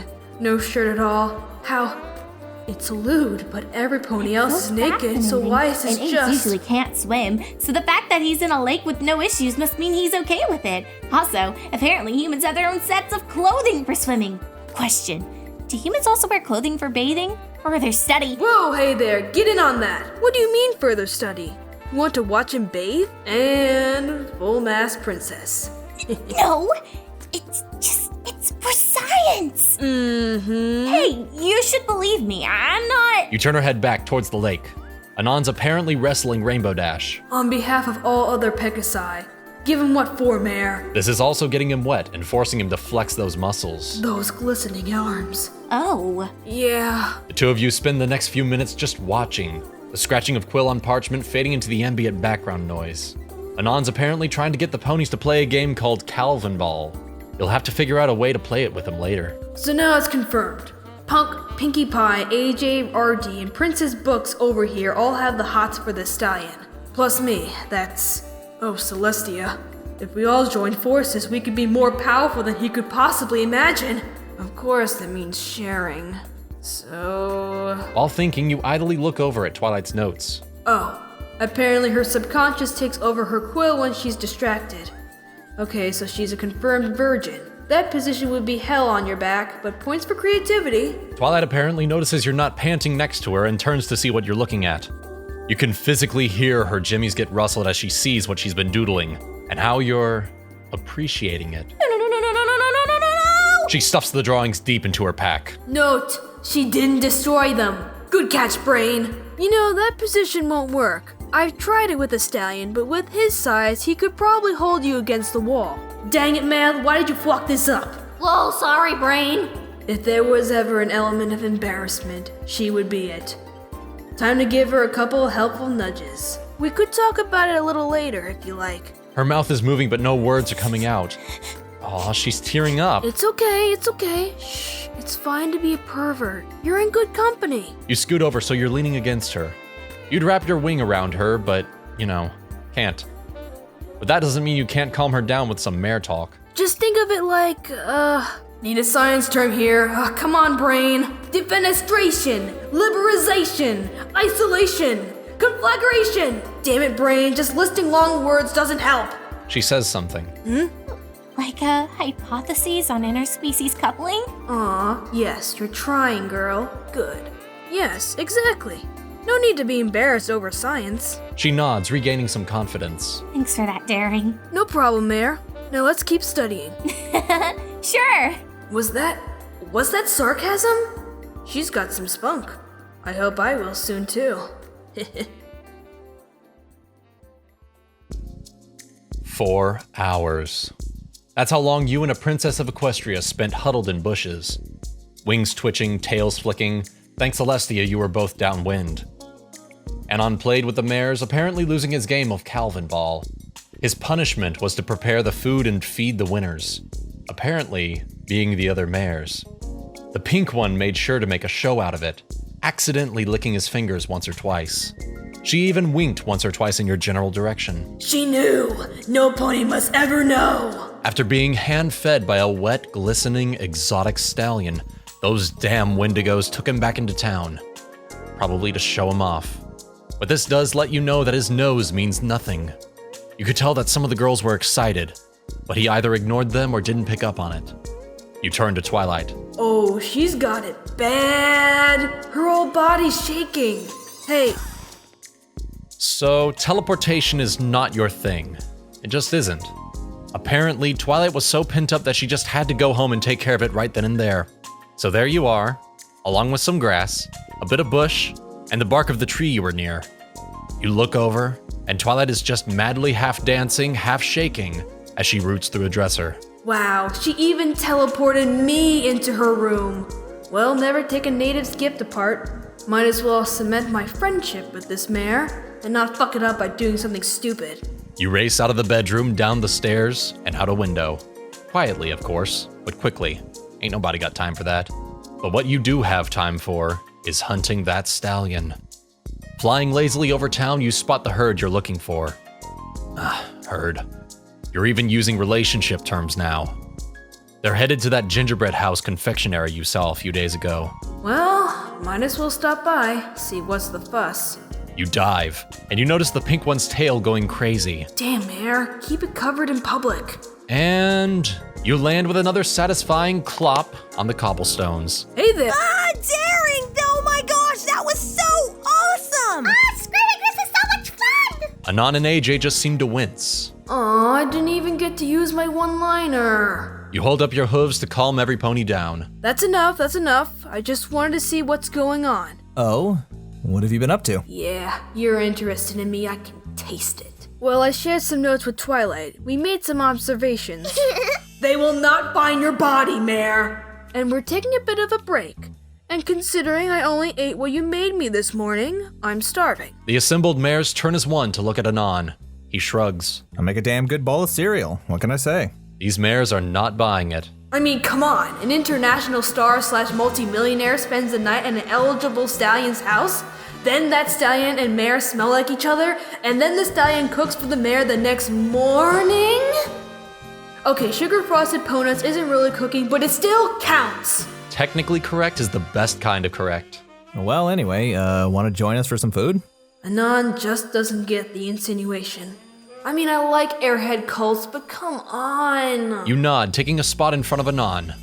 Dash is kind of making sure to monopolize your time. It's alright. Every so often you flash your soon-to-be stallion. Just enough so it's not tasteless, but enough for him to get the hint.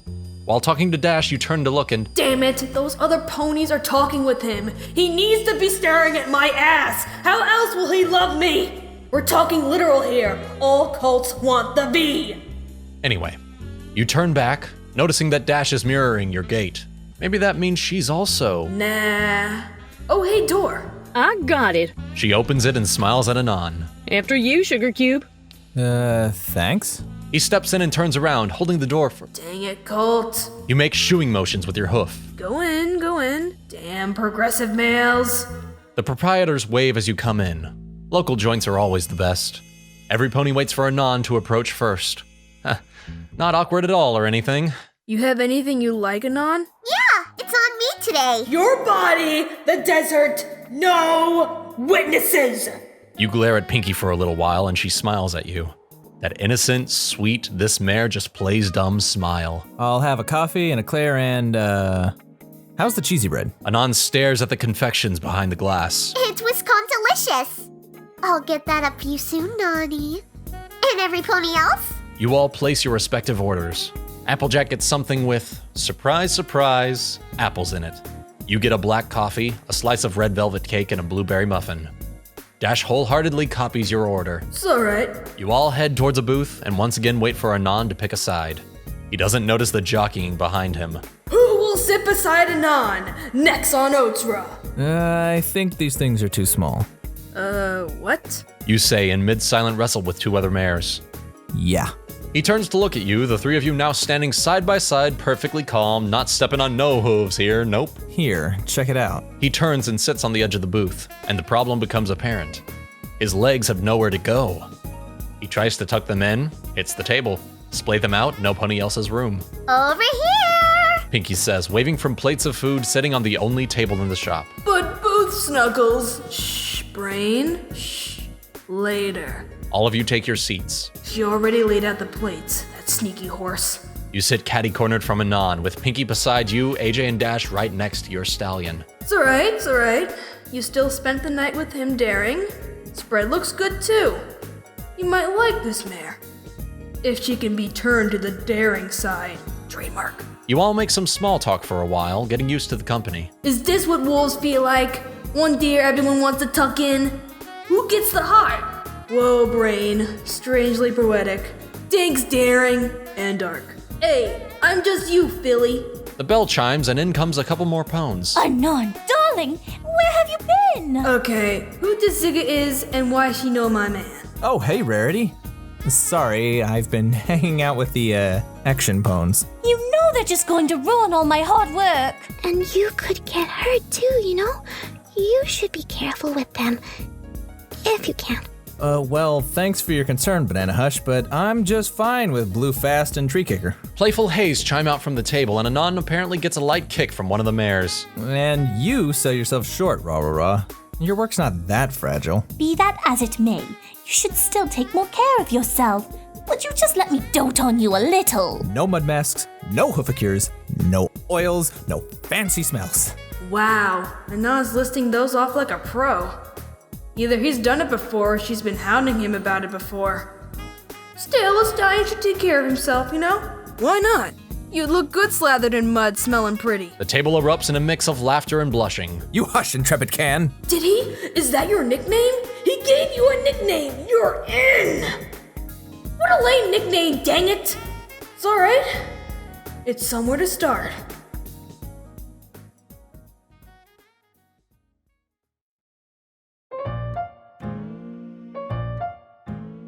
Rarity and Fluttershy pull up chairs and join the table, making it a bit crowded. That's alright though.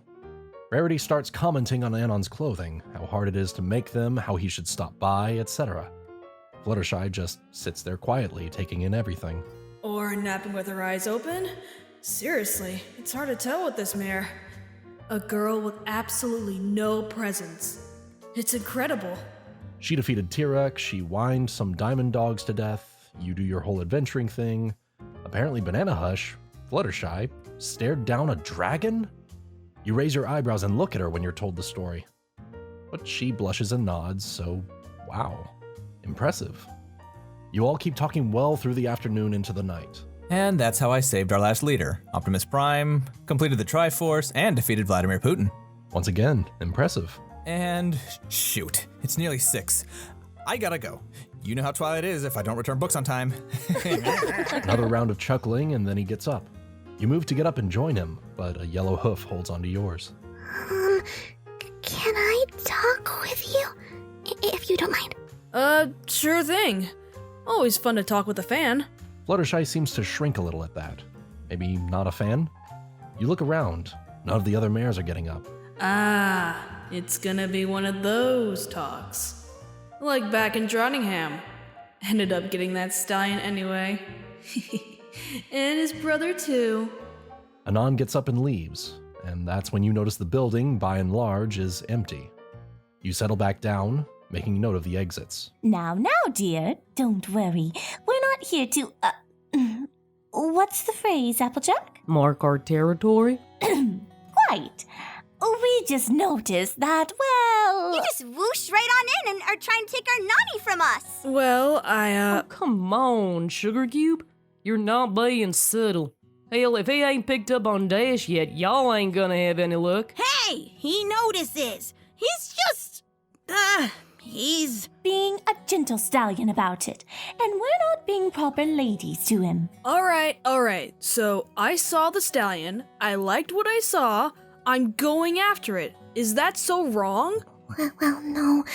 It's just that, well, we don't want you screwing this up. Wait, what?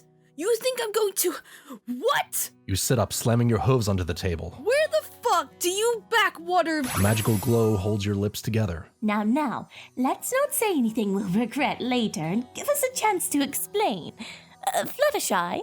Your lips are freed, but you turn and snarl at Yellow Quiet. She shrinks back into the chair. What? Oh, wow, she's physically trembling. You look at the other ponies with a mixture of anger and confusion. Any pony want to fill me in, or are you just gonna insult me? Dang it. Right, here's how it went. Applejack rests her hooves on the table, using them for emphasis. So, it all started when Fluttershy went to Anon's house one morning. And so the story goes. Sheltered mare wants to check in on a mysterious, possibly dangerous stallion. Wow, right out of a romance novel already. Falls in love after a little while. Sure, fine. Anon said... Wait, okay, hold on a minute. Can you run that by me again? I said... ask what he liked to do? For pleasure? You asked a stallion, point blank, what gets him going? Wow, the teats on this mare! Staring down a dragon, asking colts how to get him hard? I think I want to buy a drink for you, Philly. What? Hey now, calm down. I'm still staying at your place, you know. Oh, right. Yeah, I remembered that. Okay, so what happened then? Well, he told me that he was flattered, but he didn't. Few ponies in that sort of way. And that's what we're concerned about, dear. Not that you don't deserve a shot, goodness. You might help him finally loosen up if you catch my drift. But if he keeps getting hounded, he might just turn every pony away. You know how stallions are. Pinkie nods. And if no pony gets to rut him, how will our story progress? What? Besides, being alone forever is sad. And I'm against all forms of sads. Okay. I get it. So what's the plan then? Are we going to form some weird council? Team! Consortium? Group? Cult! And work together on breaking in this cult? You quirk your eyebrows as... Wow, they all nod. Wow. Okay. So, well, this is an experience altogether new to me. Brain, come on! I need a witty one-liner! Lol, nope. Damn it, Brain! You have one job! What's the plan? Well, dear, what we'd like from you and the other, more physical mares is to be more of a friend and what's the term? Male mare? No, that's Derpy. Well, I like the term. Regardless, ladies, you all go out and get filthy with him. Get him used to holding, touching, getting physical with a mare. And we... She motions to Pinkie, herself, and Fluttershy. We'll get him used to being more, civilized and traditional. Get him cooking skills, house cleaning, the like. Well, they got this on lockdown. But what about Twilight? Applejack smiles. And who do you think thought of and organized all this? Well. Some newfound respect for that mare.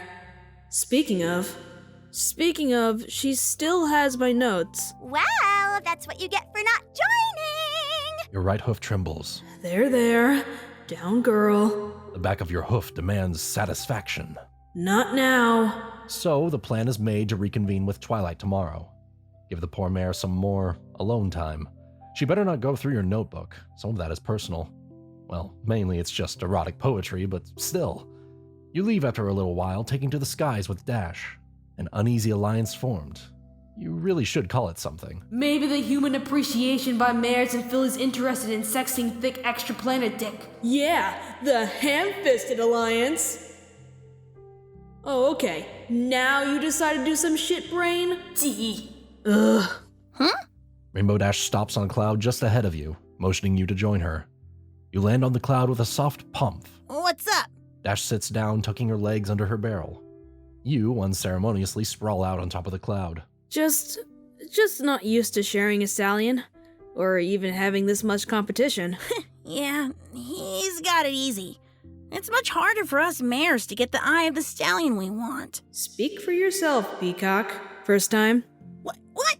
No! Dash is crimson, and you just stare her down. Eventually, her eyes start to get wet, and she nods. Yeah, most other cults were intimidated by me. You know? Be fit, get the dick. Yeah, right. She kicks part of the cloud, and you just listen. You get too fit. Get on the pro level. And suddenly you're not Dash, the hot mare with the tight flank.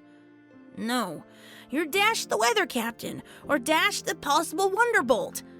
What cult wants to settle down with a mare who will be traveling all over Equestria every year?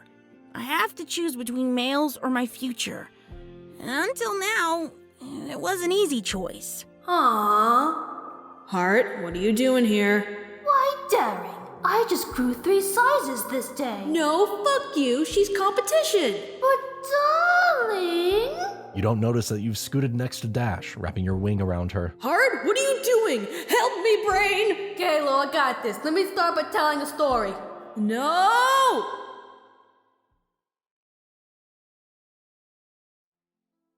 You are Daring Do, but better. You are Flashback Daring Do. In high school, there's this cult you really like. Like, really. Your cousin suggested you go for it. Okay. Cults like sappy things, and from the novels you read, you had to go all out. Never fails. You decided on the private confession route. You hoof-wrote a note with loopy pink letters. Any stallion would dig it. And so you pulled him aside and confessed. Celestia, you poured out everything. That you liked him, what he did, and that you wanted to be with him from now on. You could see yourself with him forever. He laughed at you. Daring, you're a friend. A great friend. But you gotta be kidding me. He said you were just a friend. A great friend. He didn't know you liked him. Bullshit. He knew. How could he not have known? He shook his head and left you. And that's when you decided. Never again. Fuck that. You lost the weight. All of it. No more flight fat for you. Didn't even care that it was colder up around the clouds. You got into everything, started to learn how to break into rooms, how to steal things. You would have probably been a criminal if it wasn't for your friends. But that was another story. You became a bad girl. All the stallions wanted to fix you, to tame you. A bit of that Pegasus pride was showing. You weren't a mare anymore. You were a challenge. And your old stallion friend came up to you after all that time. Oh, wow. I had no idea you were like this. Hey, want to hang out sometime? No, you were going to make him work for it. And so you did. You'd hang out with him and you'd humiliate him in public a few times. Nothing drastic, but just enough so he understood his place. Under you. After a few weeks, you finally took him. You were each other's firsts. 18 seconds. Not bad for a first-timer, you'd soon come to find out. But it was hollow. Sure, he moaned your name. He held you as your breathing came back to normal. You felt his warmth. But he didn't love you. And I didn't love him either. Rainbow Dash is sitting next to you, her eyes focused hard on your face. Her heroes are real ponies, and she's never had any pony open up like that to her. And I ended up ditching him once I got out of Cloudsdale. I didn't even tell him, I just let him find out I had moved. You look up and meet her gaze, unflinching. Never compromise who you are for any male, ever. I did that, and I keep doing it, because I think it works. You feel a gentle nuzzle on your neck, and you lean into it. Just don't do what I did. You don't deserve it, and neither does Anon. The two of you sit in silence for a while, just enjoying each other's company. Eventually, Dash manages to break the silence. Well, I got really heavy. Sorry about that. No, it's alright. It's good to have some real talk sometimes. Yeah, but, don't want to get too stallion-y about it. Dash sticks her tongue out at you, and you respond in kind. The most mature of Pegasi. Hey, you go on ahead, alright? I'm just gonna... Yeah, no problem. I'll get the liquor ready. You and Dash share a chuckle, and she rockets off. Damn it, Daring. You're getting attached. And this is something you swore you'd never do. Not after what happened to Short Round. Poor bastard. Though he did help you with that Zebrakin ruse. Anyway. You decide now's a good time to take flight and clear your mind. Stretching out your legs and wings, you take off. A mostly clear sky, full moon. It's beautiful. Your mind drifts back to Anon. Well, Daring, you are really into this cult. Just like that Soren kid back in the day. Whatever happened to him? I should look him up sometime, but why? You circle lazily around town, thinking about your choices. Past, present, possible futures. You land next to the fountain at Town Square, your stomach suddenly filled with butterflies. Ugh, Buck. Why is this so hard? Why is what so hard, sweetie? I know that voice. Luna, damn it! Aw, Daring, I'm here for you, love. Now come and tell your cult what's wrong. Sweet fucking bean. On one hoof, you're impressed. For a cult that has a coffee company, Well, inheriting a coffee company. he never usually stays up late. So being up at almost 2 a.m. is just incredible.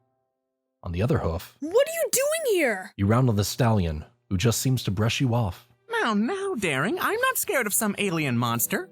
And with you here to protect me, He tries to nuzzle into you, but you shy away. I'm not concerned about anything at all. Now come on, I've got a room at a lovely bed and breakfast down near an apple orchard. Oh, fuck! Which was surprisingly hard to find from the train station. Luckily, this really pale minotaur helped me find my way. Oh, fuck, oh, fuck! He was really sweet. Not like those other city stallions, they'll stab you in the back. Anyway, so he and I got to talking, and it turns out we both know you.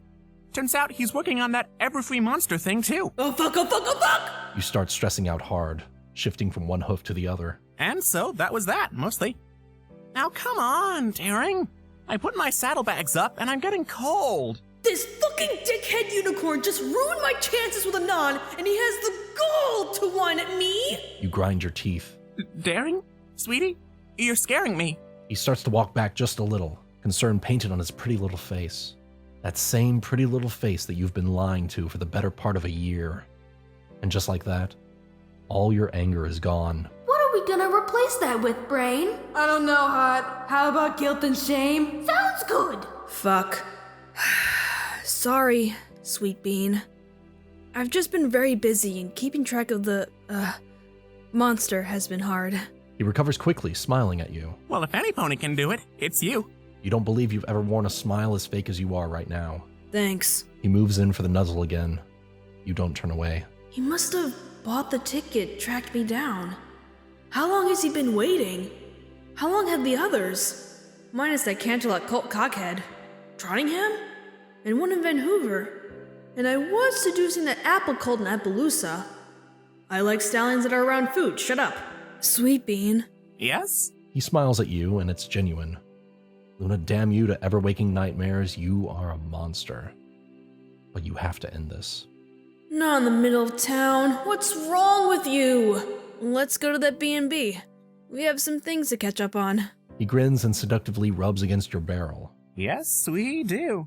We have a lot of things to catch up on. You poor cult. You don't even know. You rest your body on the bed. She'll figure it out.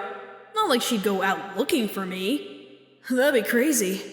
Sudden paranoia grips you and you check all the windows, seeing what's looking in at you. Daring, dear, come to bed. I've missed you so much. He pats the spot right next to him. I just can't. I mean, I could force myself, but I'd never been into forcing myself onto males. That just ain't right. Sweet Bean, remember how we had some things to catch up on? He smiles at you, sitting up. Yeah? Fuck, please don't be so happy. That makes this so much harder. The two of you talk for a bit. Why you're late, why you're never there. It can't be true. Please, You tell him about Daring, Anon tell and me his smile it's starts to not disappear. Tell me you Near the wouldn't end, you're hurt in me like that. tears. Why am I crying? Please, tell me. I'm just like that cult. Just like Soren. Mares were his to abuse and use. Stallions are mine to use and abuse. Sweetbean is trying to rationalize it. He's trying to. Fuck. I have to. I just want this stallion to leave. No, I just want to be in Anon's bed. I want to be talking to him, not this pony. Sweetbean is crying, yelling something. Shit, Daring. You're not supposed to get this emotional. That's for cults like him. You fall silent as he yells at you. It's over, Sweet Bean. Oh, that's not true. That can't be right. No self-respecting pony would date a monster. He is not a monster. He's the best stallion I've ever run into. And I know better stallions than your weak, sorry, frail flank could ever even hope to be. You get angry, and things are said that can't be unsaid. He locks himself in the bathroom and cries. That'll do, pig. That'll do. You take flight again as dawn breaks. Fuck. Might as well just fuck. You find yourself back at the fountain in town square, staring at your reflection as the morning mist clears, staring at yourself, at your choices, as the sun peeks over the horizon. Why can't I stop crying? A pink hoof wraps around your neck, and a cotton candy scent invades your muzzle as you're pulled into a hug. You cry.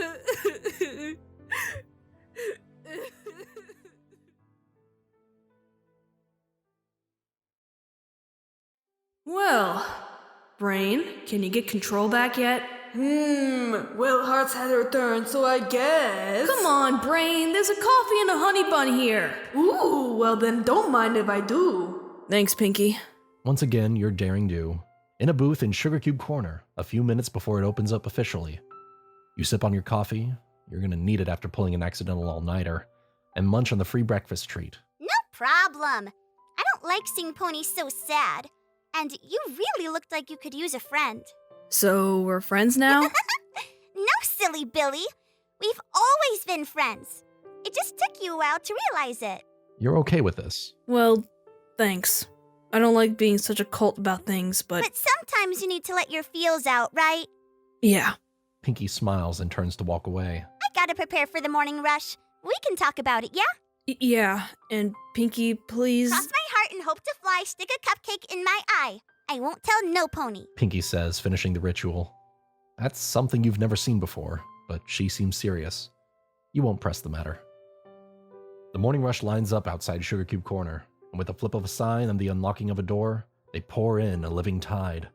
The tide ebbs and flows a couple of times, and by 10 a.m. things have calmed down. Pinkie joins you again at the table. So I take it that your talk with Sweetbean didn't go too well? You almost spit out your 5th cup of coffee. How did you know? She smiles. It's my business as the premier pink party pone to know every pony that comes to Ponyville. She leans over the table, getting somewhat uncomfortably close to you. Every pony. Welp, she's crazy. And on your side, Daring. Thanks, Celestia, for small favors.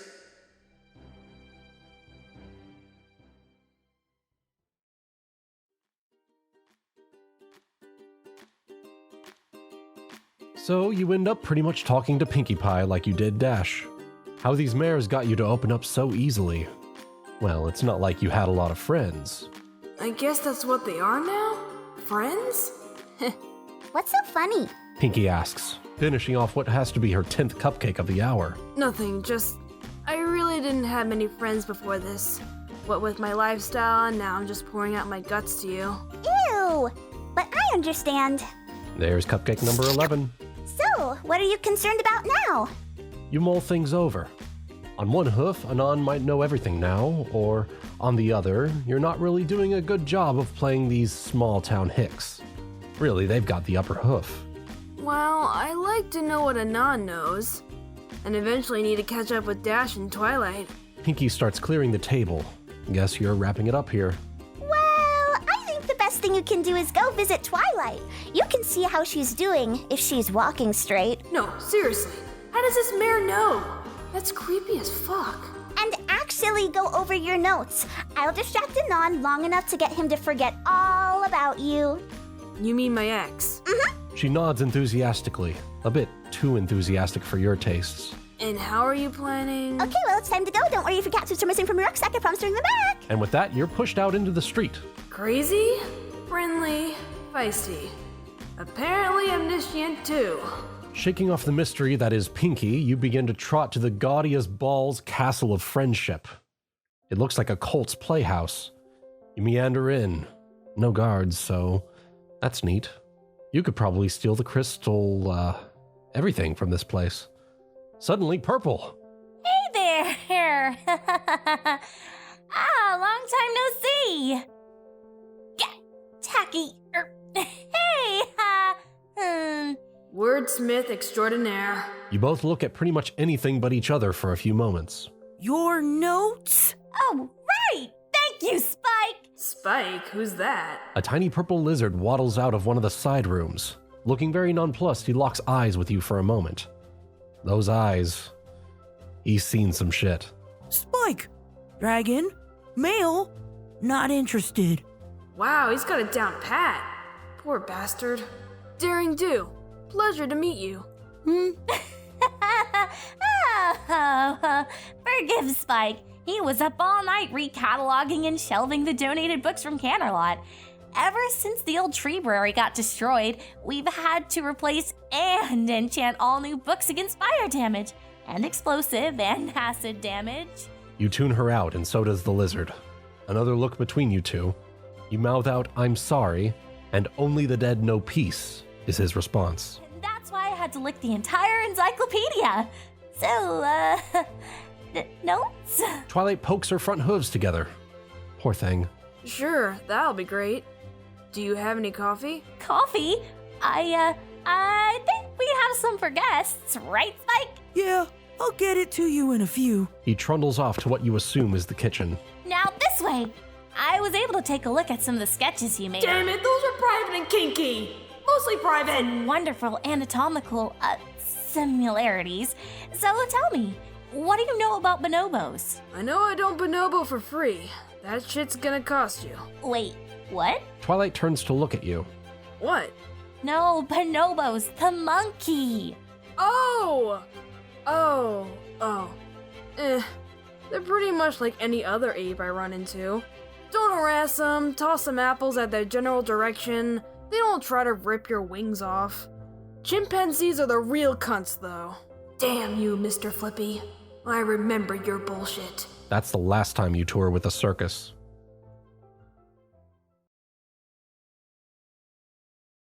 You sit down at a familiar table. All evidence of the rush teleportation job is gone. All the windows are open too, and is that a new bedsheet? That poor mare. Your notebooks and journals are already unpacked, stacked neatly on the table, little colored sticky notes on various pages. So, bonobos, is that all you know? I know they always travel as a troop, and You think back to one of your many trips through the jungle. when did I see bonobos? Alright, just before the whole fertility goddess thing. Oh, right. They fuck pretty much all the damn time. They do pair up quite often, yes. Pair and, up? Twilight blushes a bit deeper. Say it! No! Proper princess ponies don't use such like... Say it! She gives you a pouty face. Who does she think she is, a stallion? You stare at her nonplussed. She gives in. Fine, a compromise. Hey, Rut, quite... Ponies rut, monkeys fuck. Fine! They fuck all the damn time, happy? A coffee tray lands on your table unceremoniously. You both look over to a young dragon who has seen some shit. I don't care. I don't want to know. Spike, it's... I don't want to know. I'll be out digging gems. He says, turning around and jogging out. You two look at each other. You shrug. She face hoofs. So bonobos... Fuck, yes. But that's not what I was getting at. Though I can get to that later. Twilight turns into lecture mode Twilight. Podium not included. Bonobos, and most apes, travel in troops. From what interviews I've had with him, and gleaned from your notes, he's a social creature cast into a non-social world. Who knows the last time he was groomed, or when he was playing with his family's young? You settle in to listen. Twilight starts to pour the coffee as she speaks. Bonobos have very strong ties, and that's something I don't think Anon is getting. I tried talking with Fluttershy on possibly getting a couple of her other ape friends, maybe a chimpanzee or a gorilla to befriend Anon, but in the end, they weren't having it. They were saying something about, if it ain't got fuzz, it ain't right, cuz. So that was a bust. Twilight hovers the sugar bowl over your coffee. You shake your head and she starts dumping it into hers. Holy shit, that's like half the bowl. Oh, okay. She's not a coffee mare. I can change her. And then I tried to mimic some of the ape's grooming habits, but I wanted it to seem more realistic. So I got him here and used puppets to help me, but he thought it was a puppet show, so I ended up doing improv. You sip your coffee, half listening to her. That dragon knows his stuff. I gotta get him some gems sometime. I wonder if it's true that sacred gems taste better. Doesn't matter. Can't go back to Bitterly. Time to tune back in, cause she's looking like she's just vomiting out words now. I didn't know what to do. I thought he said that he was an omnivore, but when I offered him a terrarium of bugs so that he could keep a sustainable supply of protein at his home, he laughed at me like it was a joke, and then... You wave your hoof to stop her. Okay. So this went from let's talk about Anon scientifically to why won't my seduction work? Twilight lowers her head. I'm sorry, It's okay. We can get to that later. She brightens up immediately. Really? You'll help me be a gentle mare? You cringe internally. Your gang and I already talked. Gang? You give her a brief overview of the past 24 hours, minus Sweet Bean. You don't want to go back there yet. She nods, sipping from her coffee every so often. Now here comes the cream. Damn this mare. She's gonna ruin a good cuppa. So you're okay with this? I mean, I know it's odd pre-herding like we are, but I didn't think we could take any chances with screwing this up. You're not really 100% behind it, but a smaller slice of the pie is better than nothing. Though that does raise a question. How did you actually get all these mares to pre-herd with you? Is it because you're a princess? She grins and shakes her head. No, it goes back to bonobos. See, when Anon first showed up, we did take some blood, tissue, and hair samples to see what exactly he was. Okay, not the best introduction to a stallion, but you've done worse. Admittedly, fucking a mare while wearing a strap-on and handlebar mustache to get back at that damn museum owner's son was pretty boss. But I digress. Turns out, humans are related very closely to bonobos. Like, really related.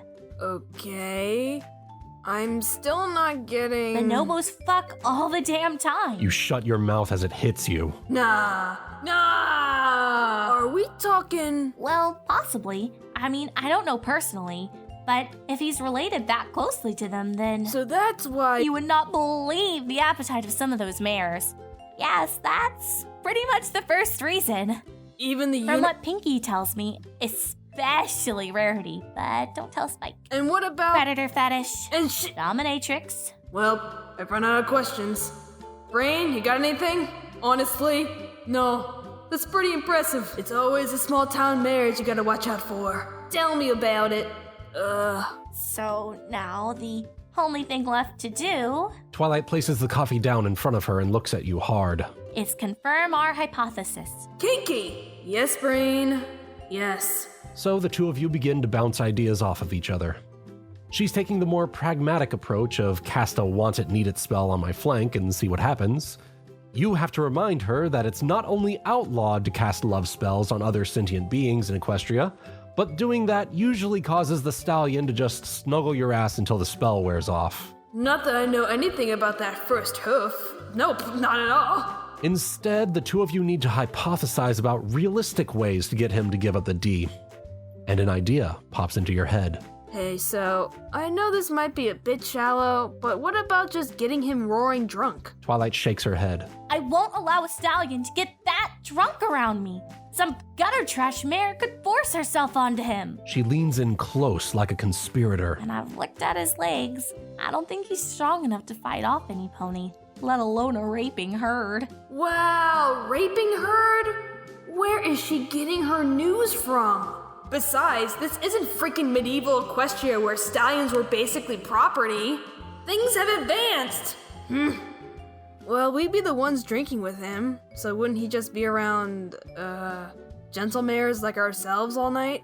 You cringe internally after saying gentle mares. But this idealistic virgin over here seems to be mulling it over. I guess.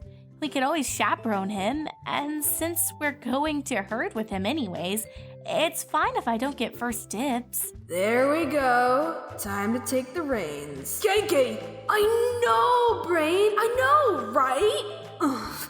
I wonder if he's into saddle play. Well, the way I see it, we have to do it right, so... You begin describing your plan. It's really simple. Find a nice middle-run bar, not too hoity-toity, though you doubt a place like that exists in a town like this. Not too cult-unfriendly, like a dive bar. Great places to meet interesting mares, not so much, get guys in the mood. All the girls, the whole herd will bring them along. Stallions always think it's safer to drink in a group. Just means y'all get to play who gets nailed next roulette. Get him roaring drunk. That step is important. Almost as important as not trying to match his drinks.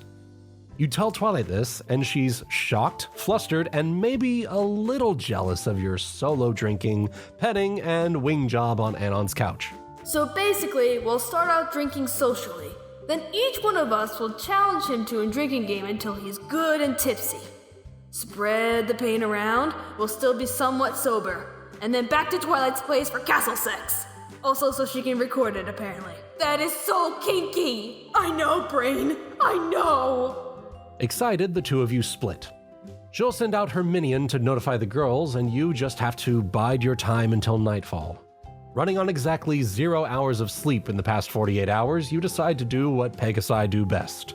Pass the fuck out on a cloud after partying way too hard. Hey, if she ain't got that wing, she ain't got no thing, child.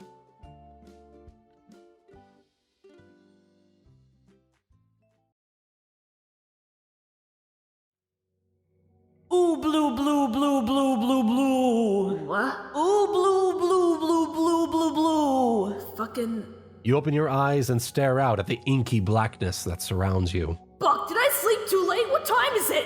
You frantically look around, but you can't see anything. Ooh, blue, blue, blue, blue. Who's there? Face your fears. What? Ooh, blue, face your fears. Luna, can you just stop that now, please? You hear quite an undignified harumph and a stomp behind you. Turning, you see the Princess of the Night. You feel like you should bow, but, you know, she's in your head with her morals and shit. Well, better be safe than sorry. Your Majesty, to what do I owe this honor? How did ye know it was me? She inquires, tilting her head with a small frown. Well, to be fair, the only things I usually dream about are... Zebrakin harems. Right, well, we weren't about to insert ourselves into something like that. It's fun, you know. Really relaxes the body. You do the sexy wing stretch thing that all mares just know how to do. Luna rolls her eyes. Yes, well, apparently we are not allowed to have a guardian harem like we used to. Honestly, why does Sister keep an all-male castle guard then? Wait, what was this? Oh, never mind. We'll make you forget this by the time you wake up. She sits next to you, legs tucked under her barrel. Well, dang. That was some juicy information. So, what fears do I need to face? She shrugs. Commitment, love, actual intimacy. The usual when it comes to your type. Well, excuse me, Princess, for boring you. We did not mean to insult you, adventurer. Just, after doing this job for thousands of years, it does start to get a bit repetitive. Yeah, well, still. Very well then. We shall treat you like a delicate little unique flower. Better? You give Luna a flat look. Seriously, why is she here? Well, Daring, I had to calm a horrible nightmare from a sweet bean last night. Know anything about that? How did you know? Can you read minds? I can read your mind when I inhabit your dreams. Makes things much easier. Fuck! Now, about that poor stallion you'd led on for months. I think... Yes, okay! I was a horse, I admit. I cut him loose, I told him the truth. Isn't that enough? Well, it is better than what you've done in the past, but in this case you've already lined up another stallion. This has never stopped you before. Well, I think this one might be the one. Is this why you're planning on getting him drunk and rutting him? Who is it, if we may ask? Luna, you could read my mind. Yes, but we want you to tell us, and tell me why. She smiles softly. Anon. She tilts her head. Really? Yes, Ken. Wait, you can only read my active thoughts and I'm actually thinking? Ha! I got you! Okay, stop yelling. Luna rubs her forehead gently. Thank you. Some mares. Just trying to help. So the alien stallion. Why? Just like the exotics, like zebras? Okay, 1, that was a teensy bit racist, and 2, no. He's not like other stallions. He's dominant, but not in the don't hold my hoof, I'm an independent stallion that don't need no mare kind of way. Luna nods, looking a bit lost. You think some examples at her. Ah, I see. Well, it is good, we suppose, that there is more equality amongst our ponies. So, why this plan to get him drunk? Do you think about it? Or do you not? If you think about it, then she'll know. But if you choose not to... Not thinking about it is causing you to obsess over it. And then I can read your mind. Fuck! Language, young mare! You grumble in your thoughts. Thoughtily? Yeah, new word. Take that, Merriam-Oxford Dictionary. Luna is silent. Silently judging my thoughts? Wow, that brain yelling didn't even make her flinch. Is she... She is! She's steadily getting redder as her wings are lifting from her barrel. Oh, so she's got to the part where Twilight talks about... We must go! Fucking Royal Canterlot voice in my skull! Please stop yelling! Luna, yells, trotting in place. She hastily looks right, then left, then dives to what seems to be an opening portal. It would be a graceful exit if her fully erect wings didn't cause her to get caught. She squirms quite ungracefully. Yeah, I'm gonna remember all this shit. Press the big red button! What did I just freaking finish thinking at her? I swear! Everything goes black.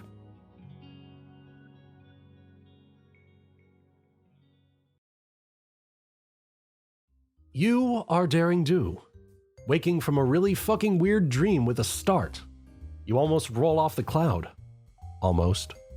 You look around. It's dusk, just about when you should be meeting the girls, and Anon, for a night on the town. Apparently, one of the mayors employs him and gave him Monday off with pay, so he can drink tonight. Stallions get it all, seriously. You stretch again, doing that wing stretch that all mayors just know how to do. Deja vu. And you're off, gliding around town at the speed of yawn. Your keen senses hone in on your prey. More like you see really freaking obvious rainbow contrails and decide to follow it. But that's not what I'm gonna tell my biographers. Nope, adventurer superpowers. Sells more action figures that way. Or collectible figurines for the mayor still living in Mama's basement. You see your group. Apparently Dash just landed and made her intro. Time to totally one-up her. You go in for your dive, but... Fuck, she just lifted off again! Probably to do some idiotic stunt, damn it! You slow down as hard as you can. She sees you and tries to do the same. Fluttershy covers her mouth. Applejack has the look of utter joy on her face. Rarity is cringing. Twilight is trying to shield Anon's eyes from this horror. Thank you. And so you slow motion collide just as Pinkie Pie takes a picture. Fuck!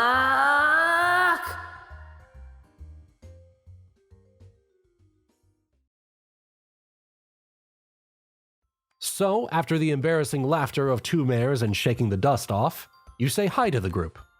Dash is conflicted. She was just shamed, sure, but she got an impromptu bear hug from her idol, so... net plus? You see Anon trying not to laugh. Okay, I see how it is. Dash tries to walk towards him, but you stick a hoof out.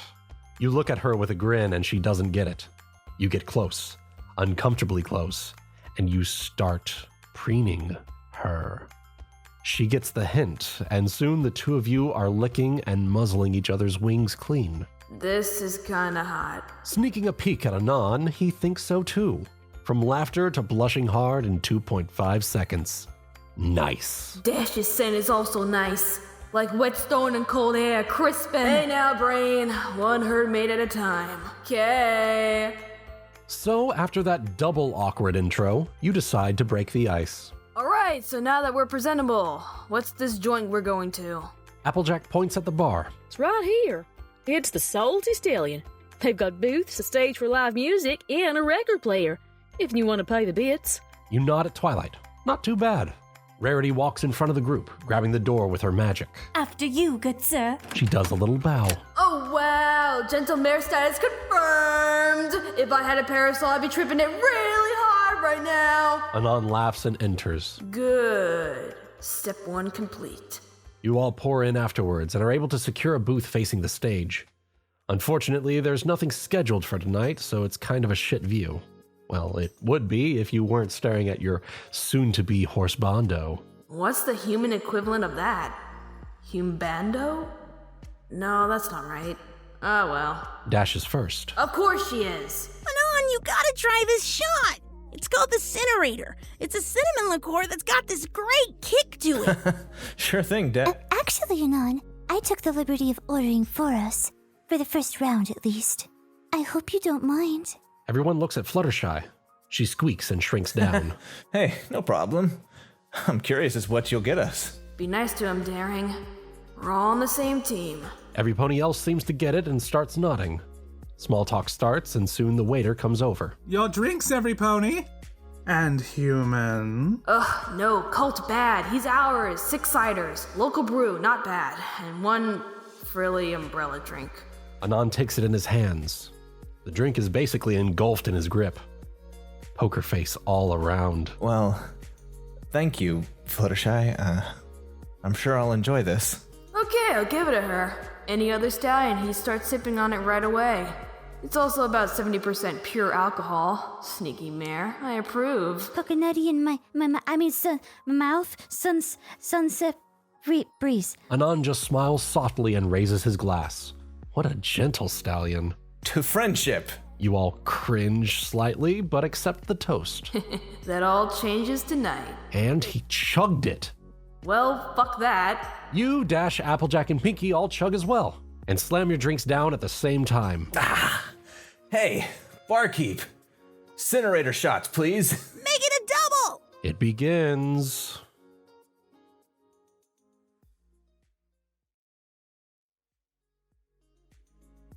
After a few drinks, and mind you, you've been spreading the pain, sipping on water while he's drinking cider, you're tipsy. So is every pony else. Well, Fluttershy's a lightweight, so she stopped drinking early, but finally, Anon is tipsy. And you've just had a horrible, wonderful idea. Stallions love being in the spotlight, right? Hey, Barmare! You yelled that maybe a little too loud. Pony's looking at you. Buck 'em, I'm getting alien dick tonight. What? You got a guitar on that stage? You point a hoof at the stage, and everyone silently raises an eyebrow. Yeah? And a piano. You gonna do some karaoke? Well, actually, Anon, I like to hear a human song. The other mares, shit, almost the whole bar, starts nodding and clopping their hooves together. Show us your cock, Anon. He laughs and waves at the crowd, standing up. Yes, take the bait. Get on that stage, you stupid, handsome colt, and get your token applause. You've never seen a stallion get booed off stage. Then ride that high back home so I can ride that dick. He gets on stage and grabs the guitar. It's a little small for him, but he sits down on the stool, propping it up on his knee. Well, here's a song that was popular before I came over here. Let me know what y'all think. He begins to play. You enjoy what he's doing with his fingers on the guitar. Literally, those sounds have never been heard before. It sends shivers down your spine.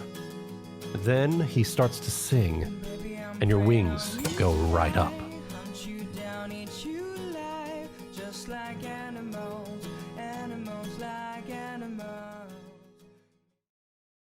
Anon finishes to roaring applause. You're pretty sure you came a little when he howled. Mares and stallions cheer him in the little bar. Present your stein cock. Even your own group was raving like mad. Wow, that was good. You yourself cheer and clap your hooves against the table. That's your stallion! Yes he is. Anon smiles and waves to the crowd, placing the guitar back down on the stage floor and hopping down. He walks back to your table, all smiles. So I take it you liked it. That was awesome. The table agrees with you, and you continue your general dick riding of this stallion. Figuratively, soon to be literally. Apparently, his singing has given him some minor rock star status, and free drinks start making their way over to your table. He drinks the first few, but soon starts passing the rest out to every pony else. Man, I'm gonna get sloshed. Some of this is top shelf. Oh well, I've had drunken sex before. Not too bad. Just gotta stretch before hoof. Hey, manners. Anon turns and looks at the outburst near your table. You follow his look and... Holy buck, cuz? Daring? Awesome. Hey, Bubble Butt. Aw, her nickname is Bubble Butt? Why didn't I think of that before? Wait. Anon looks confused. What? You continue to hug the mare next to you. Y'all are related? Well, yeah. I'm Daring Do. She's Ditzy Do. We have the same family name. Ditzy nods. But I thought your name was Derpy. No, that's the name you get to use if you're her friend. But I've been using it since I got here. Well, ever had a piano drop on your head? She shuts up and stares wide-eyed at your cousin. Ditzy smiles. But then we got to know each other, so we're all good. You scoot over, patting the seat next to you. Hop on in. Don't mind if I do. Derpy replies, sitting next to you. You can always use a wingmare, and it's obvious what your group is trying to do here, so she's no threat. Rainbow Dash looks both hurt and astounded. You two are related? Yeah, we just... You two are related. Okay, Dash, just calm down there. Derpy sighs and leans into you, turning to face Anon. So, where'd you learn to lip sync like that? Anon tosses an ice cube at Derpy. Catty bitch. Is it that astounding I can sing? Derpy sticks her tongue out at your stallion. Okay, they're just friends. This is good. Get them all nice and relaxed. Another round of shots appear at your table, courtesy of some mare who won't get the dick. You pick up a glass. To singing! To singing!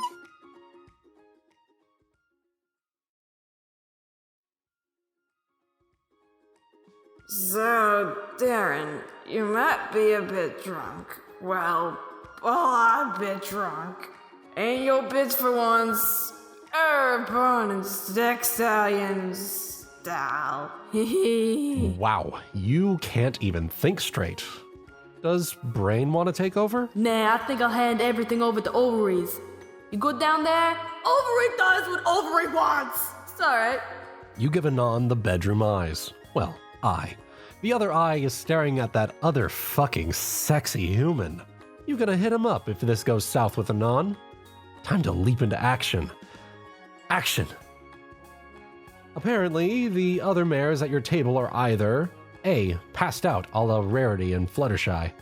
B. Really, really drunk, like AJ and Twilight. C. Horny as fuck, like Pinkie and Dash. And you. You give the secret hoof signal to Pinkie.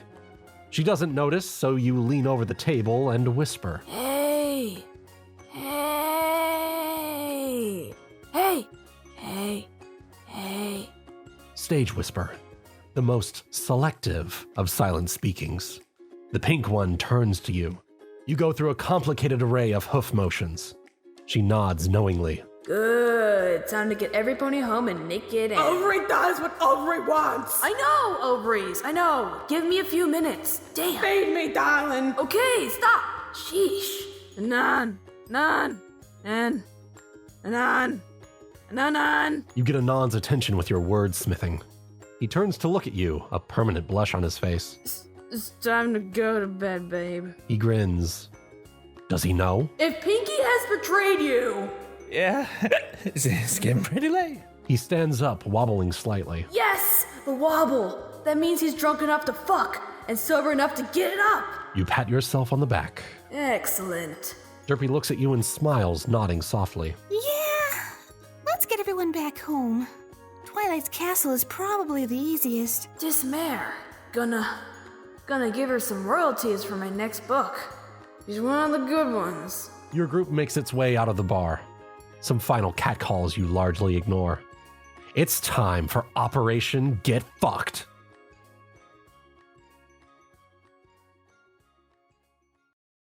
You stumble back with the group to the shiny castle.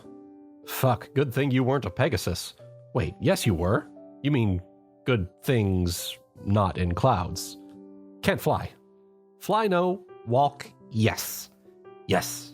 Anon is trying to talk to every pony, but no one's really paying attention. It's just snuggles against his leg. In Pinkie's case, she's actually snuggling one of his legs. Makes him walk with a limp. He's gonna make me walk with a hitch tomorrow. Fluttershy and Rarity are being carried under his arms. His strong, warm arms. Wow, he's strong. 2 ponies, 3 if you count leg humper, and no fatigue. Dash flies up and lands on his back, snuggling in. Bitch, that's a great idea.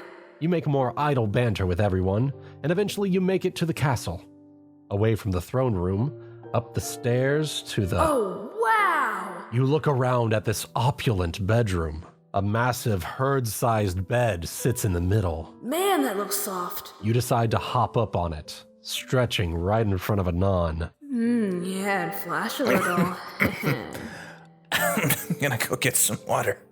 You just relax here. He coughs and starts to unload his pones. Don't take too long. He's gonna go freshen up. Yeah, he wants it. This is a great plan, Daring. Just top notch. Thanks, Ovaries. No problem. Now pose for your stallion so you're picked first. Good idea. You sprawl out over the deceptively comfortable mattress. Man, this is comfy as fuck. You roll over onto your back, wings spread out. Stallions love plumage. And leg spread. There we go.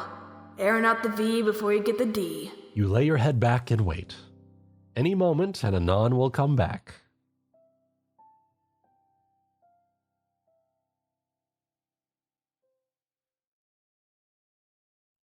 You awake with a start. Bleary-eyed, you look around. Sunlight streams in through the open windows. You don't see Anon. Fuck!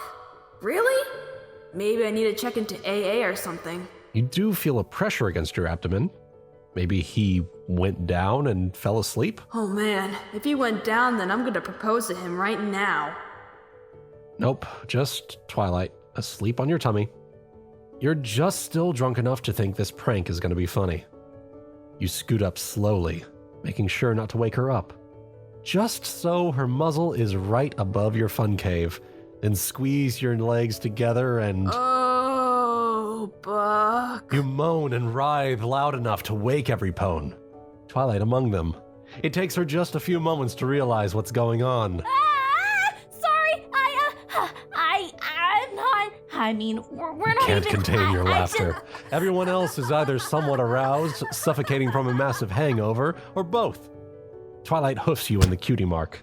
You flinch. Hey now, you just gotta finish what you started. Crassling pony. She mumbles, clenching her eyes shut. Yeah, alcohol's a bitch, but your liver is used to it. Or dead. One of the two. You look around and take stock. Apparently, a couple mares did get frisky last night. With each other. You smile as they untangle themselves. Well... that could have gone better. Wait, that scent. Is it his? You inhale again, deep as you can. No. It's blueberry muffins?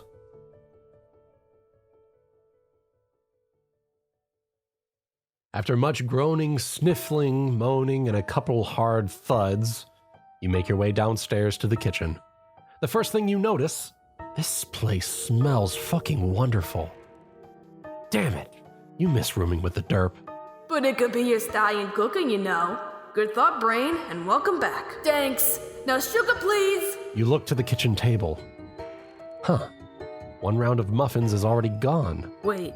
You head over, ignoring Derpy's. Morning. You are scrutinizing the fuck out of these leftovers. Chocolate macadamia nut chunk cookies. She only bakes these when she gets laid. Derpy lays down a tray of now horribly inferior blueberry shame muffins on the table. You only ever made these when you got laid, Derps. You look at her as serious as the hangover you're currently fighting. The other girls make their way down into the kitchen, grumbling their thanks for the food. No. Derpy, tell me, seriously. She looks away shyly. The other pwns start to sit at the table. Did you fuck Anon? Chairs squeak, then are silent. No pony moves. Derpy opens her mouth to speak, but the kettle goes off. Coffee, thankfully. She walks back over to the stove, a slight hitch in her step. Celestia, Luna, damn it, she got fucked by your stallion, Daring! She turns to look at you, plastering that innocent face as she brings over the kettle. Fuck if it weren't life-giving coffee you'd hit her. But that grin and that twinkle in her eyes. Fuck. Derpy nods with a smile. You angrily grab a muffin and begin to chow down. You can't stop the fact that she got the D, but you can stop this hangover in its tracks with some delicious sugar. You glare at her, and she smiles back again, dropping the kettle on the table. She looks at you. Wait, she looks at you? Ditzy? Daring? Is something wrong? Your eyes! Derpy starts to freak out a bit. No, I mean, your eyes are... What? Oh, fuck, if I'm dying, please let me... They're fixed! Derpy stops panicking. Oh, that. Yeah, that happened last night. What? How can you be so nonchalant over getting your eyes fixed? You got hit by a thundercloud when you were a foal, and now you're... You shut up, partially astounded at her demeanor, partially still fucking furious that she fucked your stallion before you. You can hear Twilight murmur as she takes notes. Potentially healing properties. It's just, yeah. Can I get any pony anything? She tries to change the subject. Rarity won't let her. Yes, dear. How about you get me some juicy details? Derpy flinches. I ain't gonna help this horse. That was my dick! Ovaries is angry! Silence, Ovaries. Brain is back in control. You'll get your dick soon. Derpy sits at the table and pours herself a mug of coffee in silence. So I guess you want to know. Yes! She clears her throat and begins to tell her story.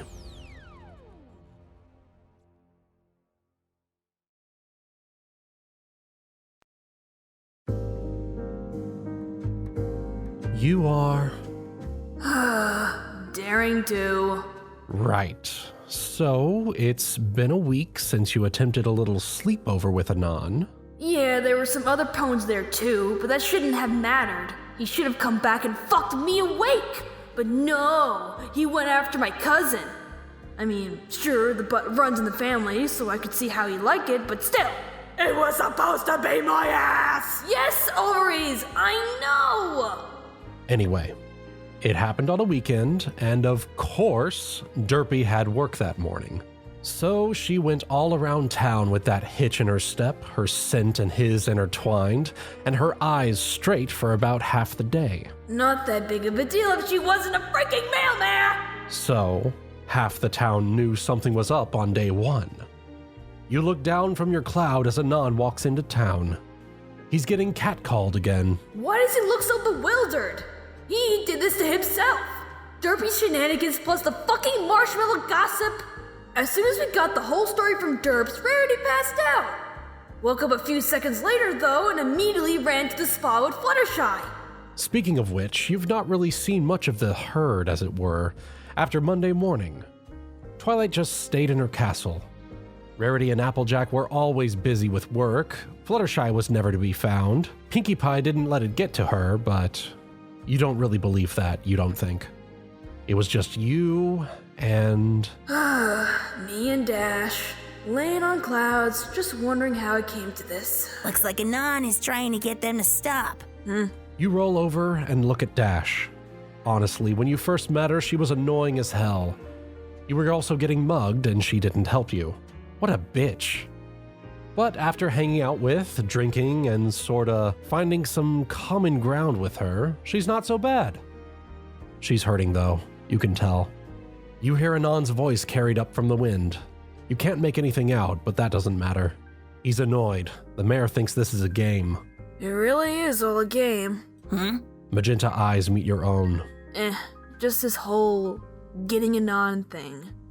I think we've just been outclassed at the last minute. Dash punches some cloud into mist as she listens. That doesn't mean we can't... I guess either try again, or be friends? No, he's supposed to be mine! You both have a couple moments of silence between you, before sighing again in unison. I know, girl, I know. Have you talked to him yet? No, I don't need to talk to him, she says, an edge of venom creeping in. After such a detailed explanation on what it's like to fuck a human, why do I even need to see him again? Stupid fucking cult. Okay, this isn't getting any pony anywhere. I think we should. I mean, look, there could still be some room in his new herd, right? Dash scowls. Look, alright? I'm trying to make the best out of a fucking bad situation, okay? We're in the same chariot, cut me some fucking slack! Your outburst surprises Dash, and her ears flatten against her head. Another round of uncomfortable silence falls between you two. Looking down again, you see you see Derpy. Well, might as well kick two clouds with one buck. Go down and congratulate them both, look good in front of the cult. Maybe Derps will let me and Dash in. You explain your idea to Dash, and she doesn't look too happy, but she agrees. You both lazily glide down to the earth. No daring pose today, just disappointment. And don't come back! He doesn't need any of that! Derpy finishes yelling in the general direction of a group of mares. Well, A group of mares and a lamppost. You and Dash land together, half wondering if you should have just face-planted so you could be knocked out. You look at Anon and he's happy to see you. Wow, what a smile. You can't help but smile back, but it doesn't curve around your muzzle. Hey, Anon. Hey, Anon. Well, hey, you two. I've been looking everywhere for you. Anon laughs a bit, his one hand gripping a basket and the other resting on his hip. Is he trying to pose? Fucking stallions will be stallions. I haven't seen you two in forever. And Pinkie won't take my order at Sugar Cube Corner, and I've not seen Twilight, even when I want to check out a new book. I've only really been talking to Hey there, you two. Derpy interjects, stepping between you and her stallion. What you here for? Might as well get this over with. So, you remember Sunday night, right? Derpy opens her mouth, but Anon cuts in. Oh yeah, that was the most fun I've had in a real long time. We need to do it again. Right, Bubble Butt? Derpy smiles and nods hesitantly. Twisting the knife. These wounds will not heal. You force a smile and Dash is a carbon copy of you. Well, actually, I was heading into the market. Mind if we walk and talk? He says, starting to walk forward regardless. Sure, no problem, big guy. Dash, you're trying. Celestia, bless you. So, anyway, I need to ask you guys to stop trying to match me drink for drink. You girls were pretty wasted before the night was through. Well, we're not all some mutant alien alcohol creature. You'll have to forgive me. From where I'm from, the drinks are much harder than what you serve. Fuck, really? Well, that explains a lot.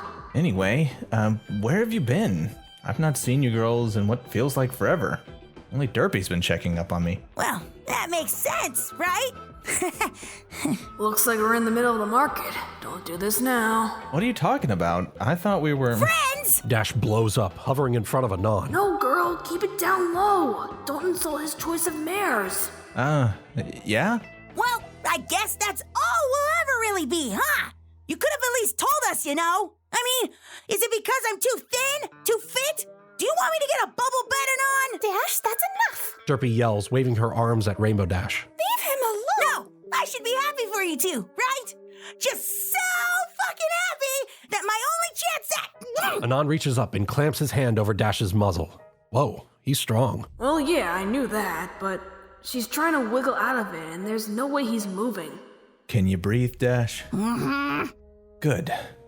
Daring, you seem a bit less crazy today. Do you mind telling me what the ever-living fuck is going on here? Take the lead, Daring. Adventurers lead the way. Dash and I are a bit sad that you chose my cousin over us for your first love. But we're happy for you. We'd like to just let you know we do care for you both. You hastily add, looking at an ever more awkward Derpy. Seriously, she's looking between you and him and Dash so rapidly she's gonna get sick. And just, well, if and when you do decide to herd, we'd like to give it a shot. Throw saddles in the ring. You look at Anon and he's just staring at you. Hard. Fuck, he must hate you. I'm sorry. So I guess I stuttered. What in the ever-living fuck is going on? You and Derpy rutted Sunday night for like 2 whole minutes.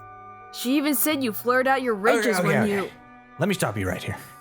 First, if I fucked a horse, I would remember that. Second, 2 minutes is an insult. You think I have the stamina of a cancer patient?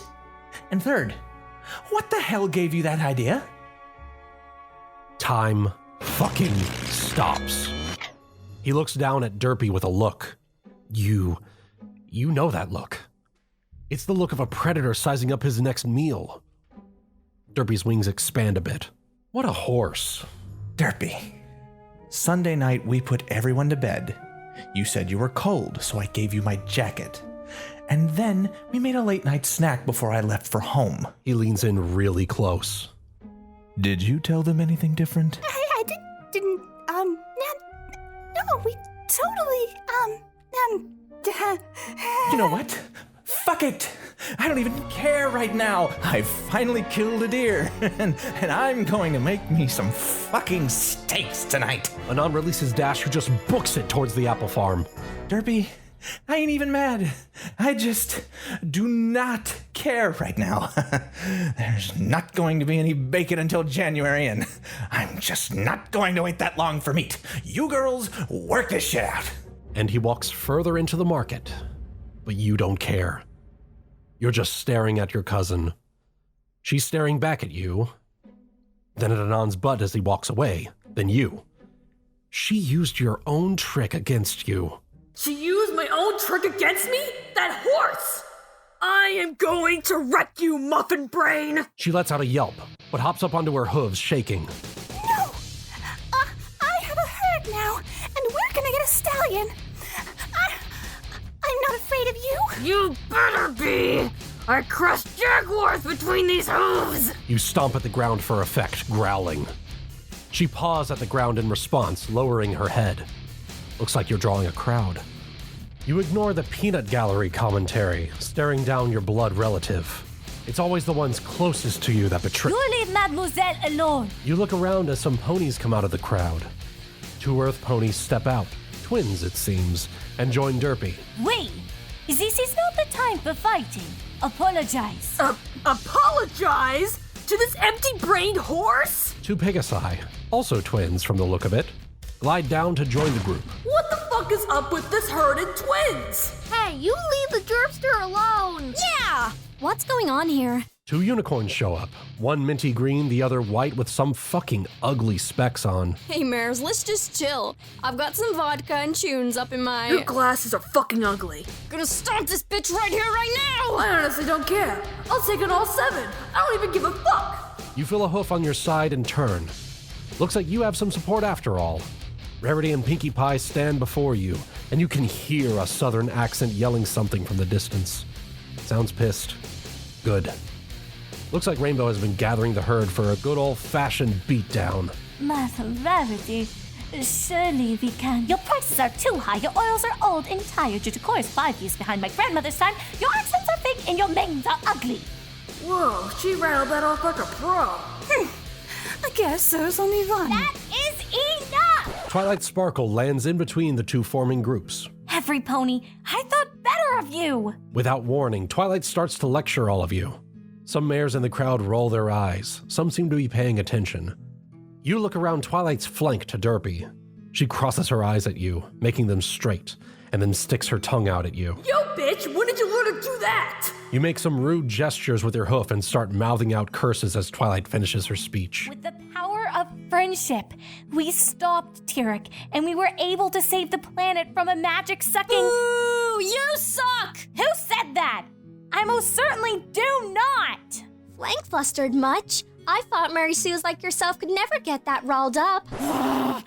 Okay, girls. Fuck being the princess of friendship. It's time for a royal beatdown! Yeah! And hold time up and practice bucking on their skulls. Applejack finishes, bursting into the crowd. You! She points to one of the Earth ponies, who points at herself questioningly. I never did like your fancy spa! And I never enjoyed working on a mat pony such as yourself. You hear, and every pony looks around. That didn't come from you. That didn't come from... You hear a loud bang. Then another. A rainbow streak is making its way towards you, but that's not what's impressive. There's a pink and yellow streak that's following, and that streak looks pissed. Both Pegasi land hard on the ground, forming 2 small craters. You lied to me? It's always the quiet ones. Well then, adventurers lead the way. Girls, I get Derpy. Everyone break off according to race to make it even, and we'll knock these bitches into the ground! Both sides look at each other and nod, facing off.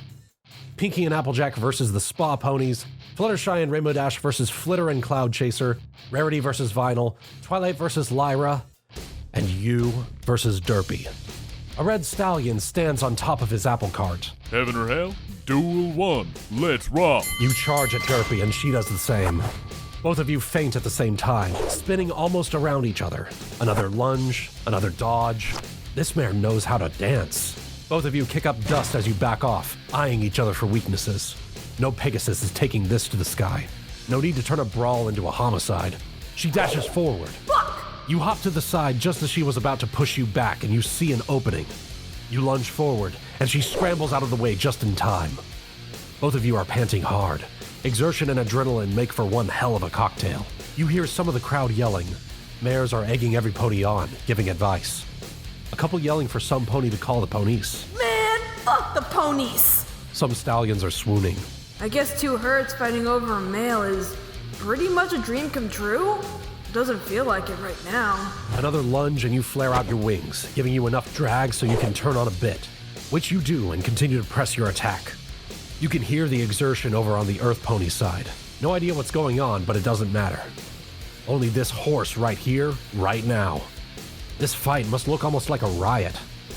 Idly in that weird, almost out-of-body way, you wonder what Anon is thinking. He was in the market. He had to be seeing this. No way to really know. Well, Colt, this one's for you. You are Anon. For once, am I right? And you're not really sure what you're looking at. All these little knee-high marshmallow horses are cheering what seems to be a very elaborate dance. Let your eyes guide you, my son. Thanks. Brain? So, let's take stock as to what's going on here.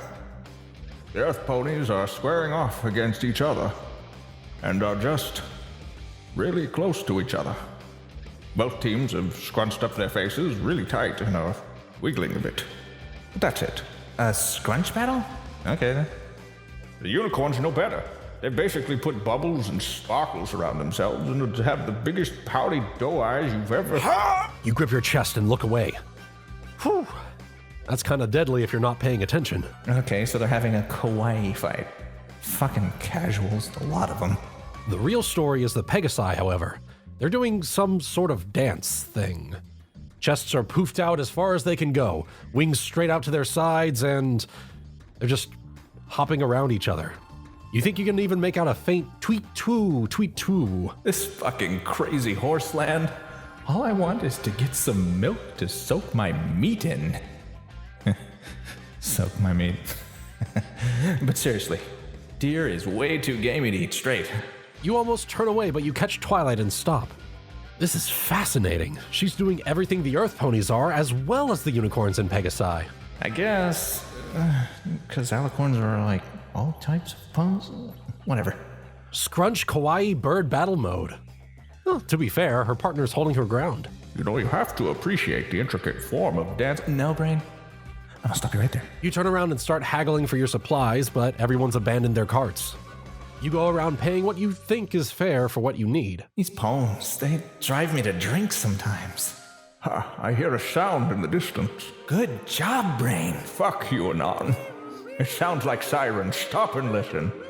No, not sirens. More like someone making a wee-woo, kind of sound with their mouth. Sure enough, what rounds the corner but a few ponies in tiny blue saddles with flickering lights on them? Fuck, that's adorable.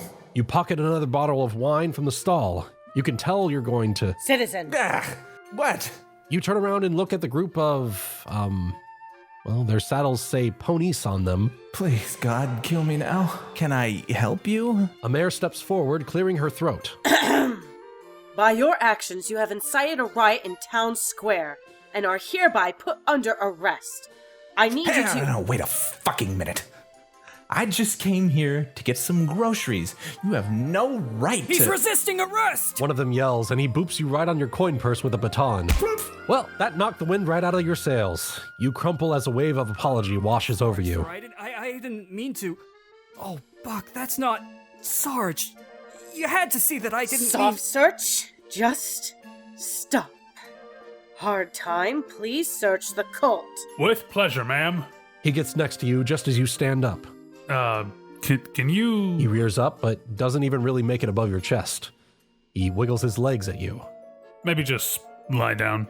Silently, you place a bit on the stand and grab another bottle of wine. You are daring. Fuck the ponies! More specifically... Fuck, the ponies are here! Everyone scatter! Twilight yells and you book it. As you're running, you see Anon. Oh no, he's been taken in by the ponies! Fuck! You're trailing the paddy wagon that Anon's currently sitting in. Boy, does he look pissed. At least they let him keep his basket. That was nice of them. There's a cult officer in there with him. Mare guards pulling and walking beside the wagon. All right. What's the plan? You jump and wheel around, surprised at the pink menace that snuck up on you. Pinkie, don't scare me. I mean, don't startle me like that. You know we pwn's kick. She smiles. Right. So, what's the plan? How are we gonna bust Anon out? Bust? No. We just wait for them to drop him off in jail, then go in and post bail. I'm just here to make sure no other mayors try to... Why do I keep tempting the universe? You look up as a rainbow streak makes directly for the ponies. The Sarge Pone looks at the streak and does this weird flippy kick thing. Rainbow hits the hoof of the pony's pony and performs a graceful arc right down into a nearby lake. See, this is why we're taking you in. For your own good. Wait, what? Don't you get it, Daring? They're taking him in because he's been flaunting himself all around town, inciting a riot. Wait, but he didn't... It doesn't matter. Stallions shouldn't tease. But Pinkie, you know Derpy... Besides, I kind of want to see him change up. Kinky! But still, that's wrong. Don't get me wrong, chain cults are great, especially if they're given an offering to a certain zebra kid fertility goddess. But this is just wrong. So, like I was saying, Dara, what are we gonna do? The two of you follow the wagon in relative silence. On the way, you pick up Marshmallow Gossip and Book Pone. The four of you discuss the awesome, totally mayorly battle you just had in the middle of town, as well as catch glimpses of Anon. He's still pissed. But it looks like he's at least winning over the cult that's with him. You better be taking care of that boy. Oh, hey, police station. You look at the blue brick station. Well, that's generous to call it such. In a town as small as this, it's more like a reconverted house with the word ponies painted on the side. Works as good as anything, I guess. The wagon pulls around to the back, and the four of you walk right in. No pony here. You take a seat in the lobby, looking around. You glance at the reading material, Highlights magazine from 8 years ago. Why am I not surprised? Finally, a mare comes to the front. Oh, Your Majesty! What do we owe the honor? That's right! I've got royalty in my corner!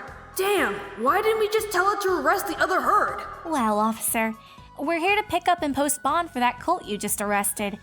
He's new to Equestria, you see, and he... The police officer shakes her head. Sorry, we can't do that just yet. He has to go through processing, that sort of thing. You can get him after, though.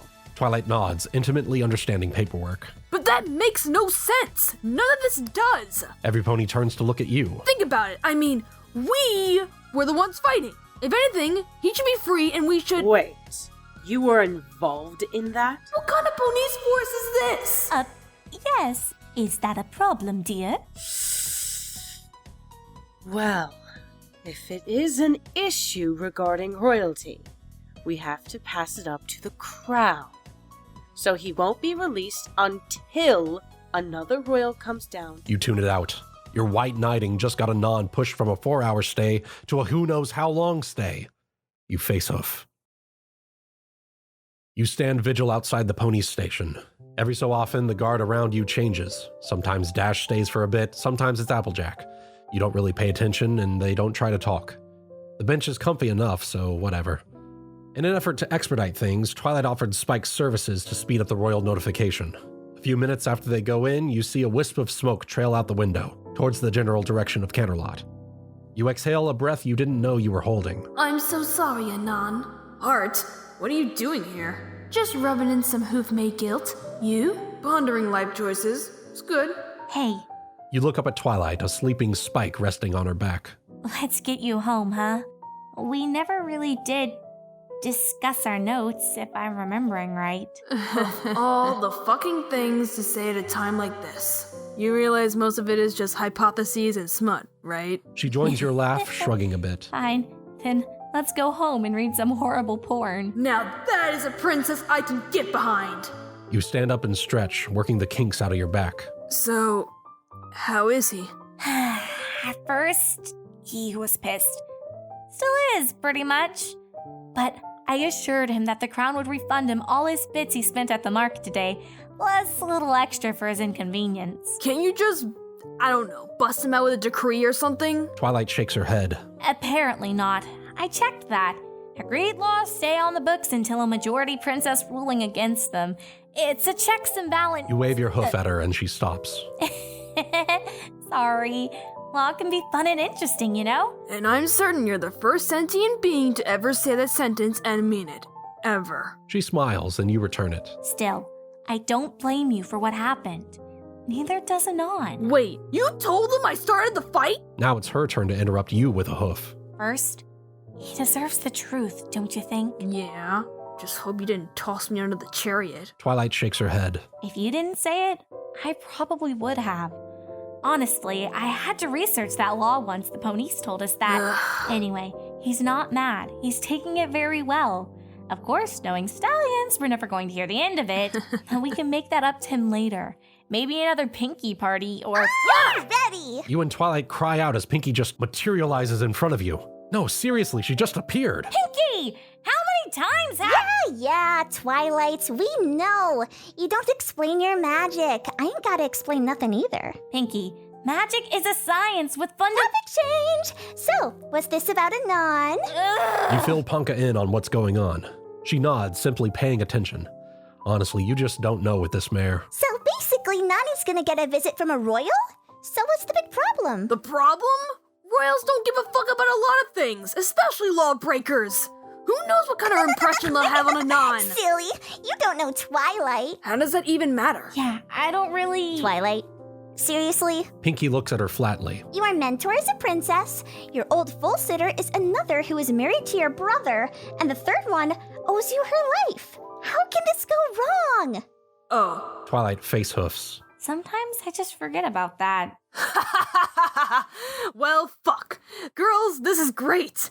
Let's go home and get some dinner and pass out. By tomorrow, all this will be sorted out. Pinkie enthusiastically agrees, and the three, plus a passed-out Spike, but he doesn't matter, of you are off to the castle, and off to drunken readings of poorly hoof-written clop stories. You are Anon. Again. Wow. Is this going to be a regular thing? Possibly, if only to move the story along. Okay. What story is this? Silence, criminal. But I didn't... Ooh, I love the tough cults. The first warden says, licking his lips. He'll be almost as fun to break in as that Appaloosan one. The second one replies, standing way too close to the other dude. You stand there in a cell, well, two. They kind of just remove the partition between the only two cells in the building. Your basket of goods slowly rotting on one of the two small desks. You haven't been given orders to sit yet. The two cults who have you at their mercy? Well, the sadistic one is named Hard Time. The other one is called Fudge Packer, and you just don't like how he looks at you. We need to check you for contraband. Hey now, you frisked me for about 20 minutes on the ride here. What? Shirt off, prisoner. What? The fuck are you? Get the hose. Oh, I'll get his hose. This is hell. I've died. I'm in hell. You hear the sound of heavy vinyl against stone and decide against testing these two. Well, off your shirt goes. Yeah, you're getting swole. Work on a farm will do that. Plus, no fast food or soda, so...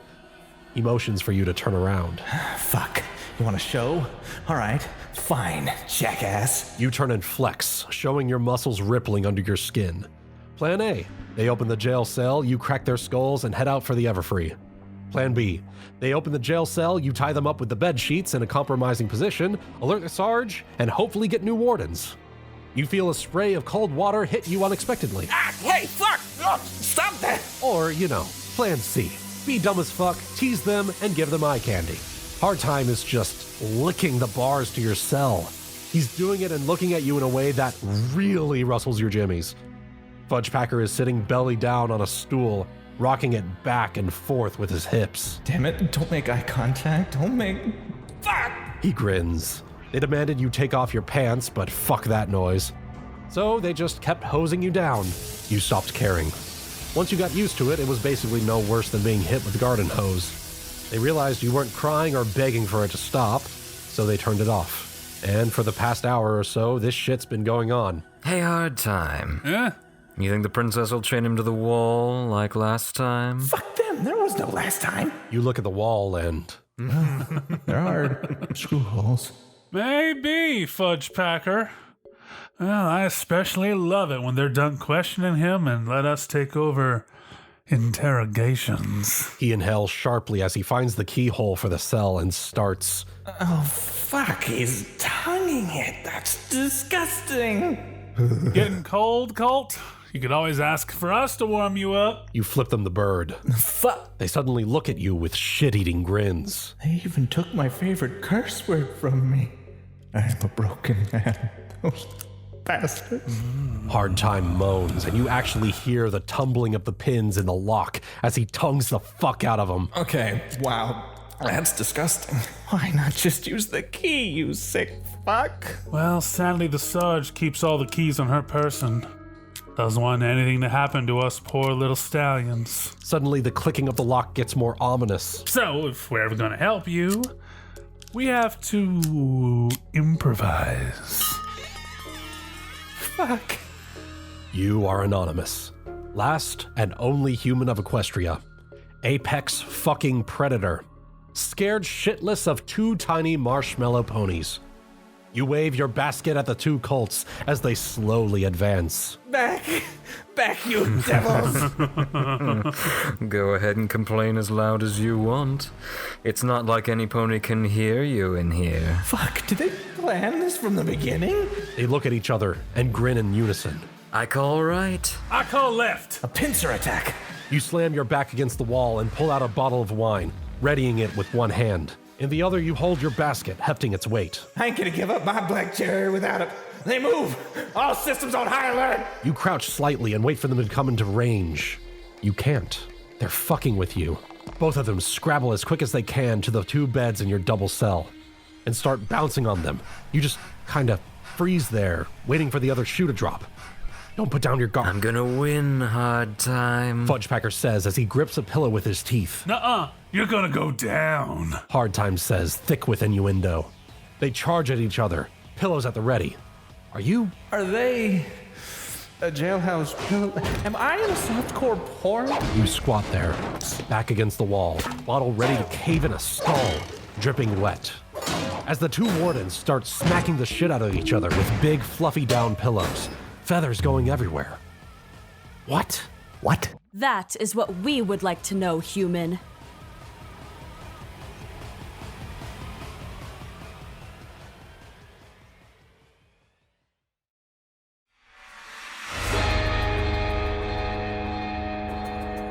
Oh, hi.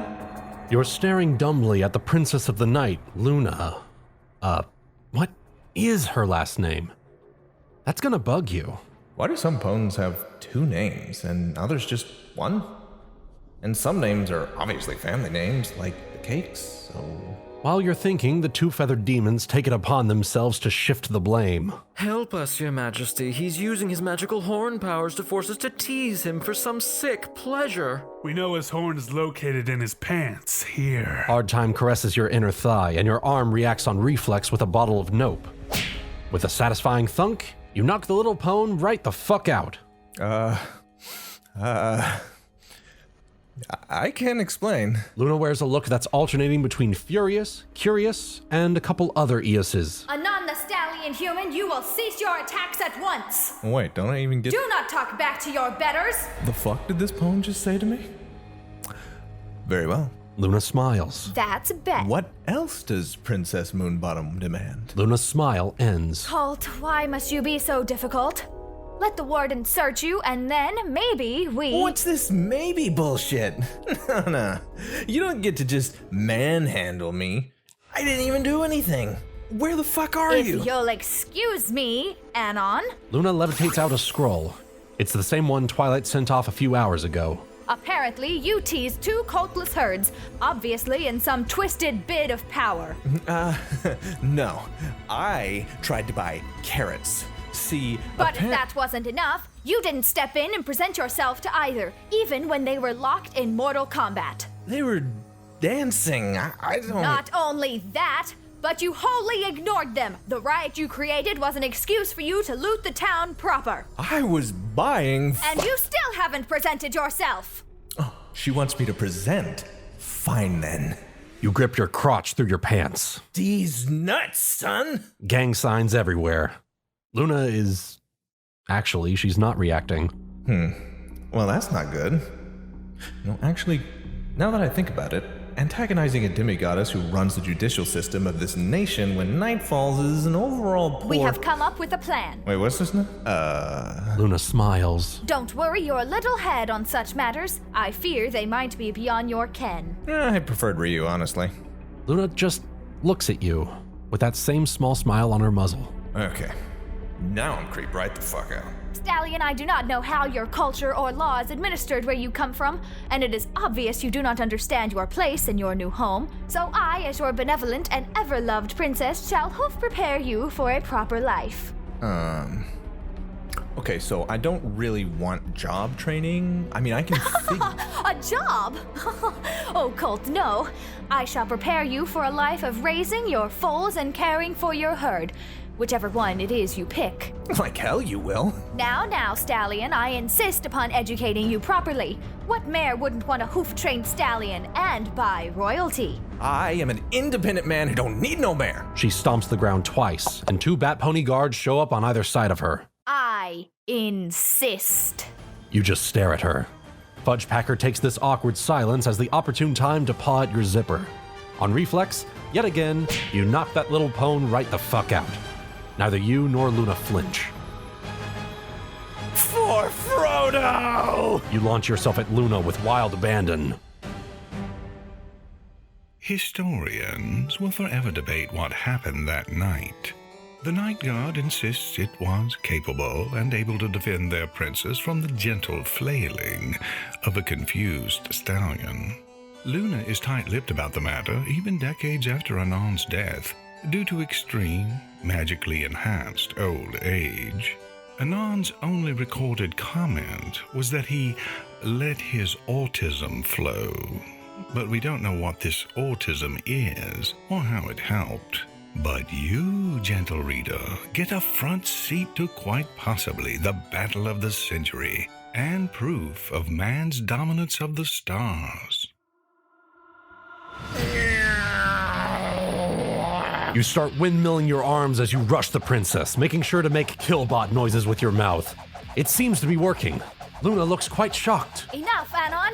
Stop this! Princess! The 2 guards dash in front of her, blocking her body from your swings. The foremost guard readies her battle stance. Woo, twit! The second guard, albeit scared, ruffles up her chest fur as fluffy as she can. For Equestria!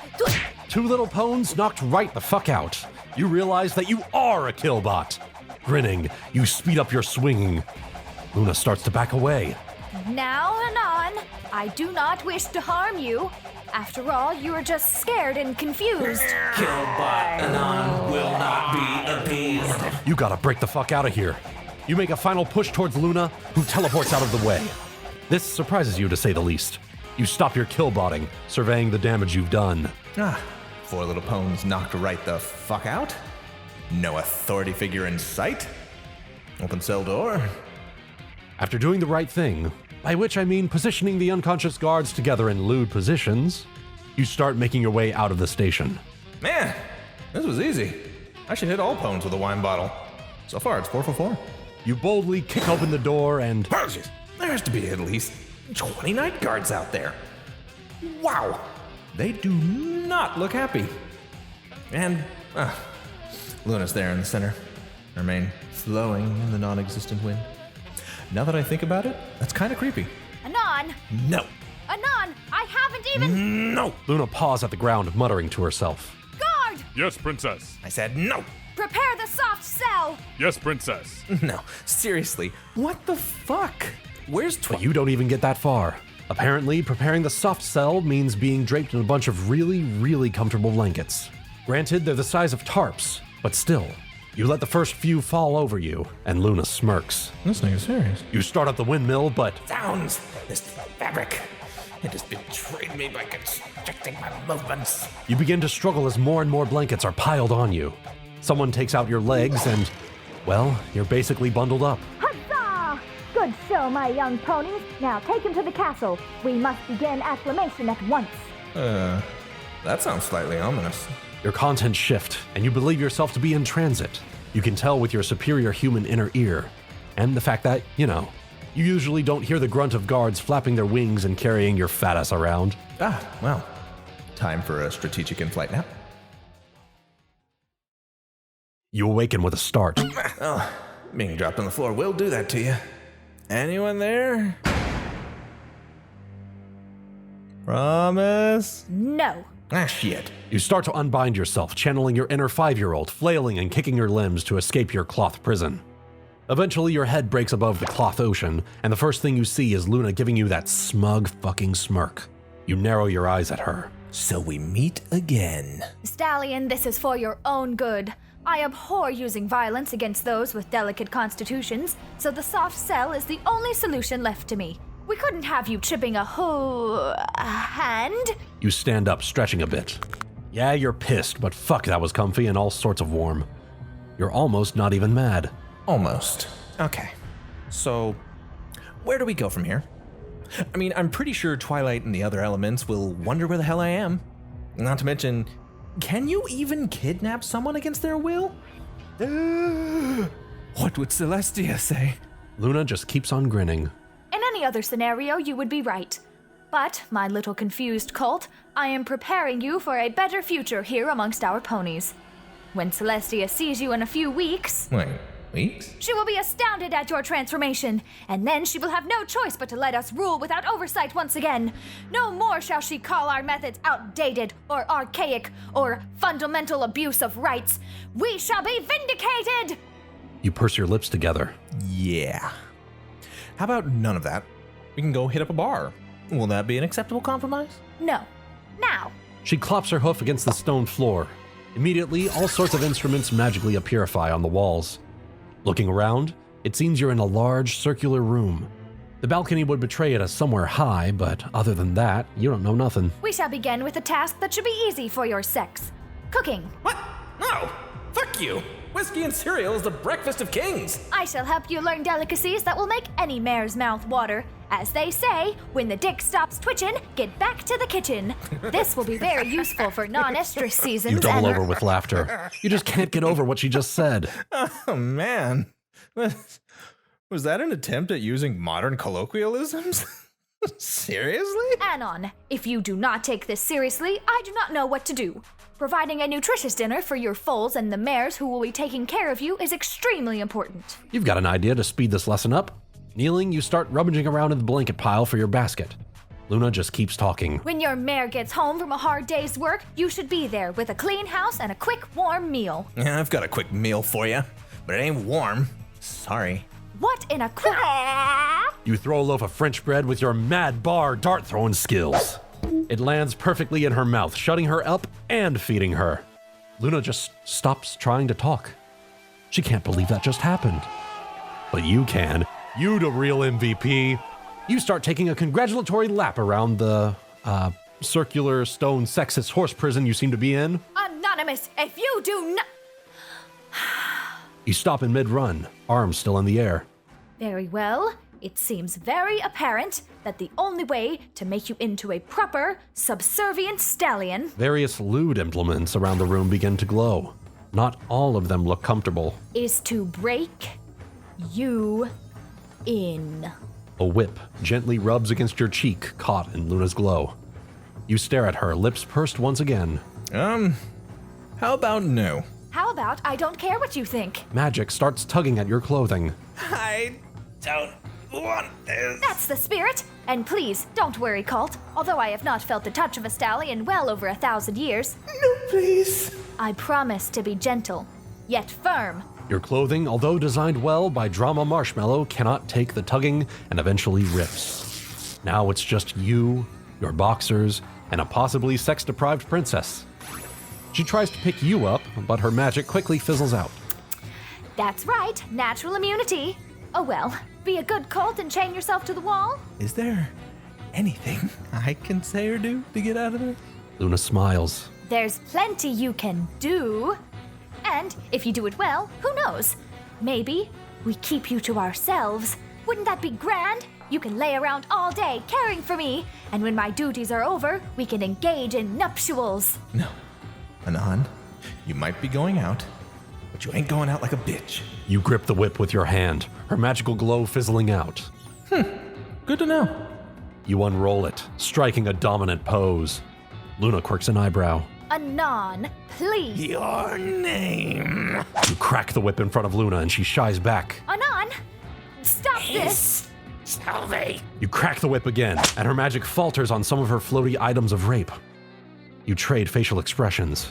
She's now looking at you with a frown, and you've got this wide grin on your face.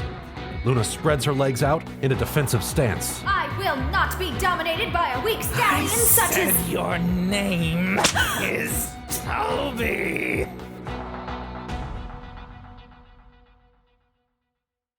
You sigh as you stretch out. Even the guest bedroom was comfortable as fuck, considering it came from a princess who's now totally your new best friend. Oh, I forgot. You are daring. There we go. Who else would you possibly be? Now then, you spend the night drinking with awkward virgin Twilight and discussing the finer points of clop fiction. Turns out that librarians are kinky as fuck. The two of you unabashedly sported wing boners as you talked about potential positions, his size and shape, what he'd feel like, the sounds he'd make, what his scent... Dang it. Morning wing boners are a pain. You groan as you roll over onto your tummy. Celestia, I do not want to leave this bed, but hopefully I can pick up Anon today.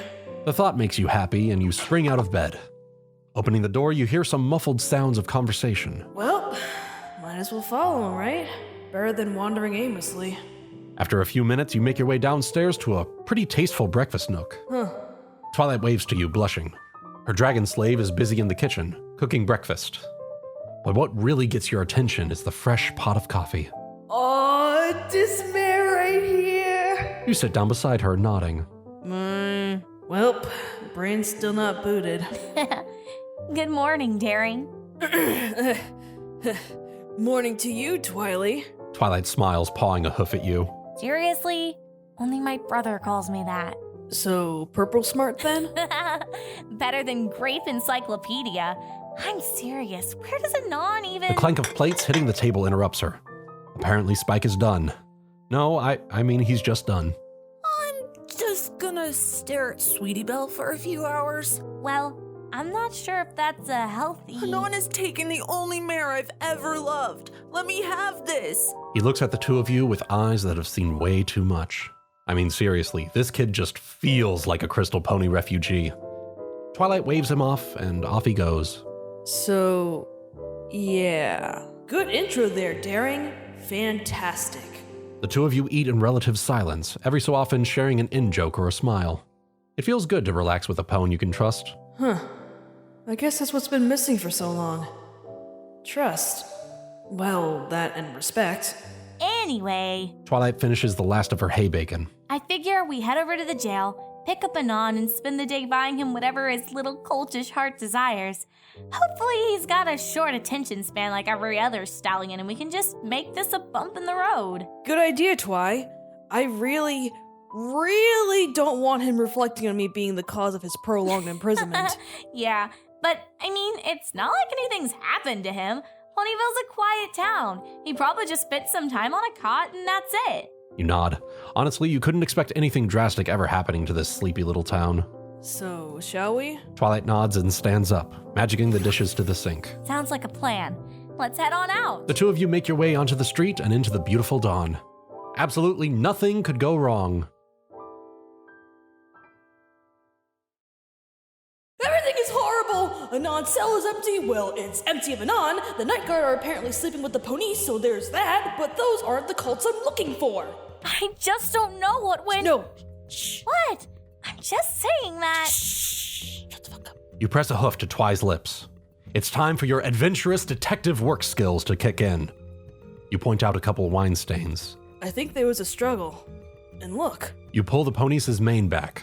A nasty bruise is formed. There was a struggle, but who overpowered him? I have no idea. I mean, what kind of mare would fight a stallion and kidnap him in the dead of night? The two of you take a few seconds to ponder before coming to the same conclusion. Luna. Damn it, it had to be the ancient one. Okay. So, we need a plan. You gently hoof one of the ponies in the gut. Right. So, what should we do? Twilight thinks for a moment. First, we should let Celestia know that Luna probably has Anon in her custody. That would be step one. Then we should round up the girls and go get him. You nod. You realize we're going to owe him like a year at the spa and 1,000 pairs of horseshoes after this, right? Yeah, but at least he'll be here, you know? Right. Well, we're burning daylight here. Yeah, so Spike probably went to Carousel Boutique. Fucking ponies. You hoof the guard in the gut again. So we should head on over. Twilight finishes as she turns and heads out of the cell. Right. Both of you leave the pony station and the guards. You flex your wings and take off, soon joined with Twilight as you glide your way over to the extremely cultish fashion shop. I mean, the mayor knows her clientele, but damn, could she fit any more hearts on the thing? Twilight waves at you to get your attention. You look at her and then to where she's pointing. A tiny green lizard hides among the bushes just outside the window. You can feel his disappointment. Poor bastard. The two of you bank down and land quietly behind him. You don't want to disturb the little guy, but you catch him mumbling something. Bendy marshmallow. Yeah, that's enough. With a loud cough, you grab his attention and he spins around faster than a tornado. Can't a lizard catch a brick? Hey, you two, what's up? You're both unimpressed. He drops the facade quickly enough. All right, I know. Don't be a creeper. It's just... Hey, wait! Why are you two even here? I thought I'd have the day off. First, I never agreed to you having the day off. You just assumed, so. Second, you've been really moody lately, and you need to cut it out. Third, you know you have daily chores to do. With each number, Spike's mood drops a bit. Fourth, I need you to send an emergency letter to Celestia. And fifth, Twilight leans in with a smile. if you finish up early, I'll double your allowance while I'm away. That earns her a smile from the dragon. Promise? Twilight nods. Sure thing. And I know Sweetie Belle will need someone to play with, seeing as how Rarity will be joining us on our trip. There's a bittersweet smile on his lips. Yeah, all right. Thanks. So this letter... Poor bastard. We can't all be winners, but he's young. There are plenty of mares on the plains. You start to daydream a bit about that Colton school. You don't really forget your first love, but you do get over it. Your face sours a bit as you remember Derpy giving you the confidence to approach him. Fuck. Harp swarming is going to be really awkward this year. Hey, Darren. Yes, Brain? Twilight's looking at you. What? I said, does that sound about... You know what? Never mind. Spike, send it off. In a puff of dragon smoke, the letter disappears, carried off by the wind. You kneel down to Spike's level. You're a good dragon, Spike. You'll be fine. You rest a hoof on his shoulder, mouthing, "You'll be okay." Okay, so I'm gonna leave now. You're exhibiting 3 of 7 signs for stranger danger, so... You remove your hand lightning quick from the little bastard. No, it's not. He raises his claws. Hey, it's okay. I'm just, He backs up, then starts sprinting back to the castle. Gotta go by. You face off hard. I don't know what's got into you, but he's fine. Being labeled a full fiddler is not fine, Twilight. She shrugs. Trust me, he'll eat away some of his feelings while we're gone and be right as rain in a week. Well, that doesn't sound healthy. Maybe I should talk to Twilight about her foal rearing. Hey, Darren! Yes, Brain? Your stallion is kidnapped! Prioritize! Right. Thanks. Forget about it. The two of you make your way to the boutique and knock sharply on the door. Ugh, these kinds of mares are always such a chore. Twilight turns to you. Now, we need to break it to her softly because she's real. The door opens to a smiling Rarity. Why, Twilight, daring! What a wonderful surprise! Twilight smiles wide. Rarity, thank goodness! Do you happen to have a moment? Anon's been folded out by Luna, who is holding him at the castle. Are you a bad enough mare to help save him? You can feel Twilight's gaze lock onto you. Just stare straight ahead, Daring. Rarity starts to wobble a bit. Oh shit, is she going to faint? I can't handle. Oh my Celestia, yes! What? What? Darlings, how can you not be excited? Why, this is the stuff of romantic novels. A stallion locked away in a tower, forced against his will by a man mad with power. Oh, it's just like that one novel, Shining Shield in the Tower of Trouble. Oh, darlings, do you think they'll ever write a story about us? Twilight just looks at you like she can't understand what the Tartarus just came out of your mouth. You start to blush, but keep staring straight ahead into the ranting marshmallow. Yeah, so we need to get going, what with the whole saving our stallion from being raped and whatnot. Well, to be fair, we don't know what Luna's doing to him. For all we know, she could just have him in counseling or something. Some way to work out his aggression. You and Rarity roll your eyes in sync. But that's not fun or romantic. Yeah, what? Suddenly pink in your vision. This mare is trying to kill you with her surprises. But you're onto her now. So we gotta climb the tower, fight off the evil mares, and then get some good hot love. You point at Pinkie, then at your eyes, then at her again. Dear, don't be so crass. Anon is a gentle stallion. Come on, Rarity. You know what happens in those books of yours. Books of mine? Need I remind you that you loaned me an Suddenly, Cupcake. Conflicting emotions pass across Rarity's face. Did this mare just shut me up? Damn, this is a fine flank Cupcake. And you cannot stop the truth. Girls, let's just get every pony else and set off, all right? Twilight's trying to impose order amongst chaos. Silly pony. We don't have to. I've already gathered the girls at the train station. The three of you look at her. How in the world By the power of my Deus Ex Machina, of course. She turns around and wow, okay. Wow, you did not need to see that so early in the day. Damn, I didn't need to My see. pinky sense? You can't see a sense. Oh, unless it's sight. But can you see sight? Twilight. No, just... All right, whatever. What, really? We're just gonna accept Trust us, dear. Just let it go. Rarity turns around, shutting and locking her door. Shall we be off? The three of you nod and make your way to the station. So, what you're saying is that Luna's run off with Anon, and we gotta get him back? That's the long and short of it. Well, what's the problem then? Derry and I will rush in, fight off Luna, and rescue Anon like that. Rainbow Dash smacks her hooves together for emphasis. Well, the first problem I see with that is the whole assaulting a royal thing. The wind leaves Rainbow's sails. Oh, right. That. So, how are we going to save our Anon? The poor colt must be scared and confused and... Fluttershy starts to wrap herself in her wings, hiding behind her mane. Pinkie nuzzles her. There. It's all right. Nami's made of harder stuff than that. Fluttershy cracks a smile at the innuendo, and you smile too. So, what's the plan, Twi? Well, we've already sent a letter to Celestia letting her know what's happened. She's going to wait for us, and then we'll all talk to Luna together. Applejack nods. And the plan with her? She points to a Rarity that's been grinning nonstop for the past 30 minutes. We just let her stay in the fantasy? Grasping for straws there, Twilight. Canter on, 30 minutes, girls. Get ready.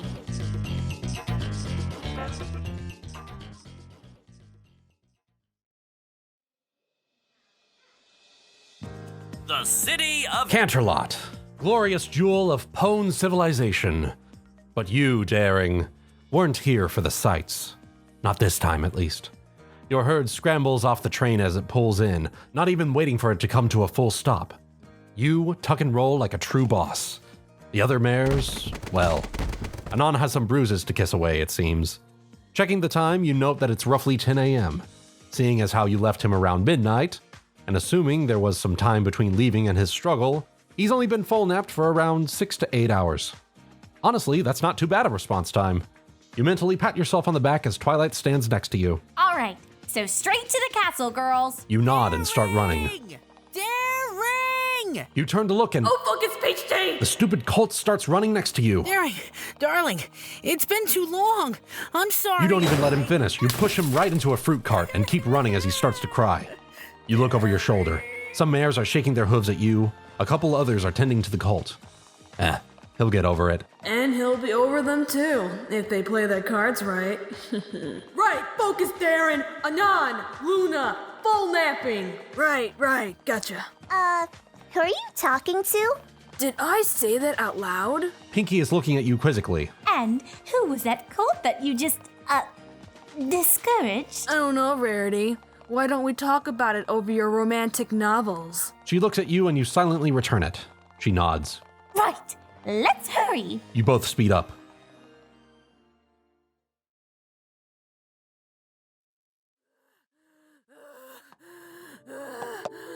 You are daring do. And apparently you're out of shape. Being a Pegasus, any distance longer than a couple 100 meters we just fly. But no! Had to run with the herd. The country girls make it to the main door. Up a couple 100 steps, of course. Every pony's panting, but you're dying. Thanks, Heart. No problem, darling. Just beating myself to death. Oh, that was a good run. Shut up, absurdly healthy apple pone. You look up and see that same damn door guard from way back. At least you think so. They all look alike. Is that racist? You peer at him, pondering if your parents raised you properly. Ma'am, I'm still gay. Fuck this dude. You just give him a look that you hope will kill him. Just open the door. I only take orders from the princess. Just open the doors. Yes, ma'am. He magics open the doors and you all trot into the main hall, where Huzzah! There are more stairs! Fuck this! you take off, hovering. As you look around, you notice Princess Celestia descending the central staircase. Whoops. You land and bow with the rest of your herd as she finally stands in front of you. Rise, my little ponies. I received the letter you sent earlier, Twilight. Yes, Princess. You were just worried about him and... Celestia silences Twilight with a warm smile. It's admirable that you care about him so much, Twilight. I would expect no less from my favorite student and her friends. I'm your only student.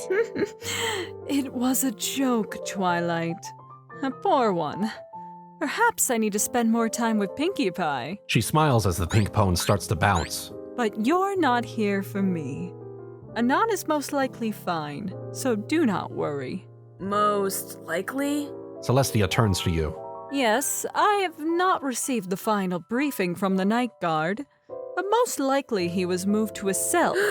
Not like that, little ones. At worst, he is in the drunk tank, and at best, he's in an ambassador suite under house arrest. Thank you, Your Majesty. That's a load off my mind. Celestia just keeps smiling. Now, shall we go find your stallion? She winks at Twilight, who blushes hard. Oh wow, this is golden. Come, my ponies. We shall stop by the guardhouse and find out where he was placed.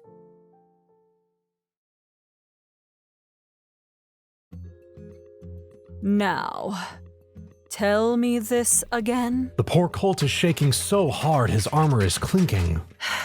You won't be banished or lose your job or standing. Just speak. We have not received any prisoner or citizen transfer from the night guard that matches that description, ma'am. A little loud at the end there, but understandable. Twilight's looking at him like she wants to turn him into cinders with a thought. She's the element of magic, so maybe she can? But Celestia's the worst. She's looking at him like a disappointed mother. That's gotta hurt. And have you checked? Triple check, ma'am! The guard salutes while still shaking. It's actually pretty impressive that he's keeping his balance. Twilight's horn fires up and she starts sorting through the documents. What am I? A double blue stamped sheet of paper, labeled NPTF-07. Dang, right. She single-hoofedly runs the whole empire. Guess paperwork is like 90% of her day. You look at her with such sympathy now. She glances at you and raises an eyebrow. You can't help that you're getting misty-eyed. It's okay, you mouth at her. We'll get you drunk later. Celestia seems to be thinking about something, but turns her attention back to her frustrated pupil. No luck, Twilight? No, it's not here. And it's not that there's something fishy. It's just not been entered. Twilight leans far over the desk, and the stallion freezes. Where is he? Twilight! That is uncalled for. Celestia gently rests a hoof on her shoulder. We will find him. Let's just be methodical. Just breathe. Twilight does her breathing exercise for a few moments, and then calms down. What if we split up?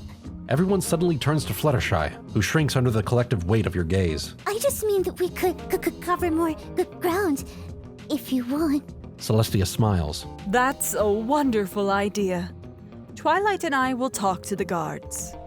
You, Daring, and Dash fly around. See if you can spot him through a window or something. Applejack, Pinkie, and Rarity form the second team. Go down into the dungeons and just do a sweep. I get to rescue him from a cell. Oh, the poor dear will be so famished. She licks her lips. I don't think she really realizes we're here with her. Yes, well, let's split up and come back in a few minutes. Say 30? Sounds like a plan. Every pony else agrees and you split off. You don't know what the other group is going to do, but you turn to the other two Pegasi. Dash, you're on me. Fluttershy, can you cover the residential towers? Dash and I will hit the military side, and then we'll meet with you to finish up. Both girls nod. No problem, Daring. I can do it. That's the spirit, girl. You hoof bump her, and Dash pulls her into a hug. Let's go get our cult. Yeah!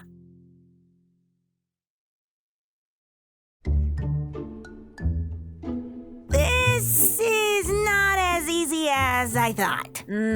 Tell me about it. It's been about 25 minutes and no ponies found anything.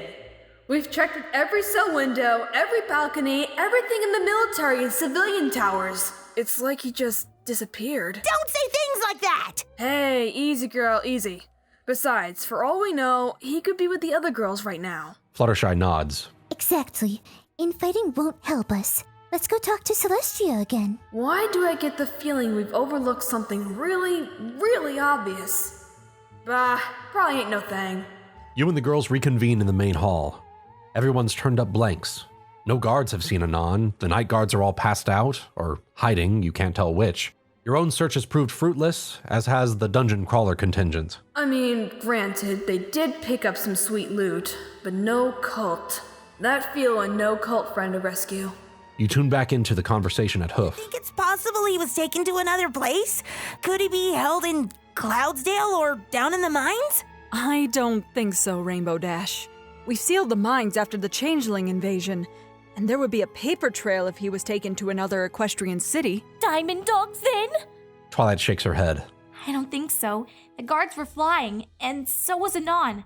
Dogs couldn't really reach him. It's a conspiracy by the Equestrian Dental Association to turn Anon into a cavity-creating machine to destroy our candy reserves. No, Pinkie. Well, we don't know the— Applejack just silences her with a hoof. Hush. I think we're just missing something obvious here. And what would that be, Applejack? Applejack smirks. Now, I might not be the smartest pony around, but I am pretty clever. We got 2 princesses here. Where's the third? It takes a few seconds for a collective groan and a face hoof to roll through the herd. And we never did check the royal quarters. Well, then let's go! Not so fast, my little ponies. Every pony turns to look at Celestia. We should be mindful of my sister's privacy. Let's go up to her tower together and speak with her. And please... She looks at Dash, who grounds herself. No outbursts. She's still trying to acclimate to modern society. And it would be a shame if her friends accused her of a crime she didn't commit. Smiling, Celestia stands up. You follow suit. Do not worry. Someone as colorful as Anon doesn't simply just disappear.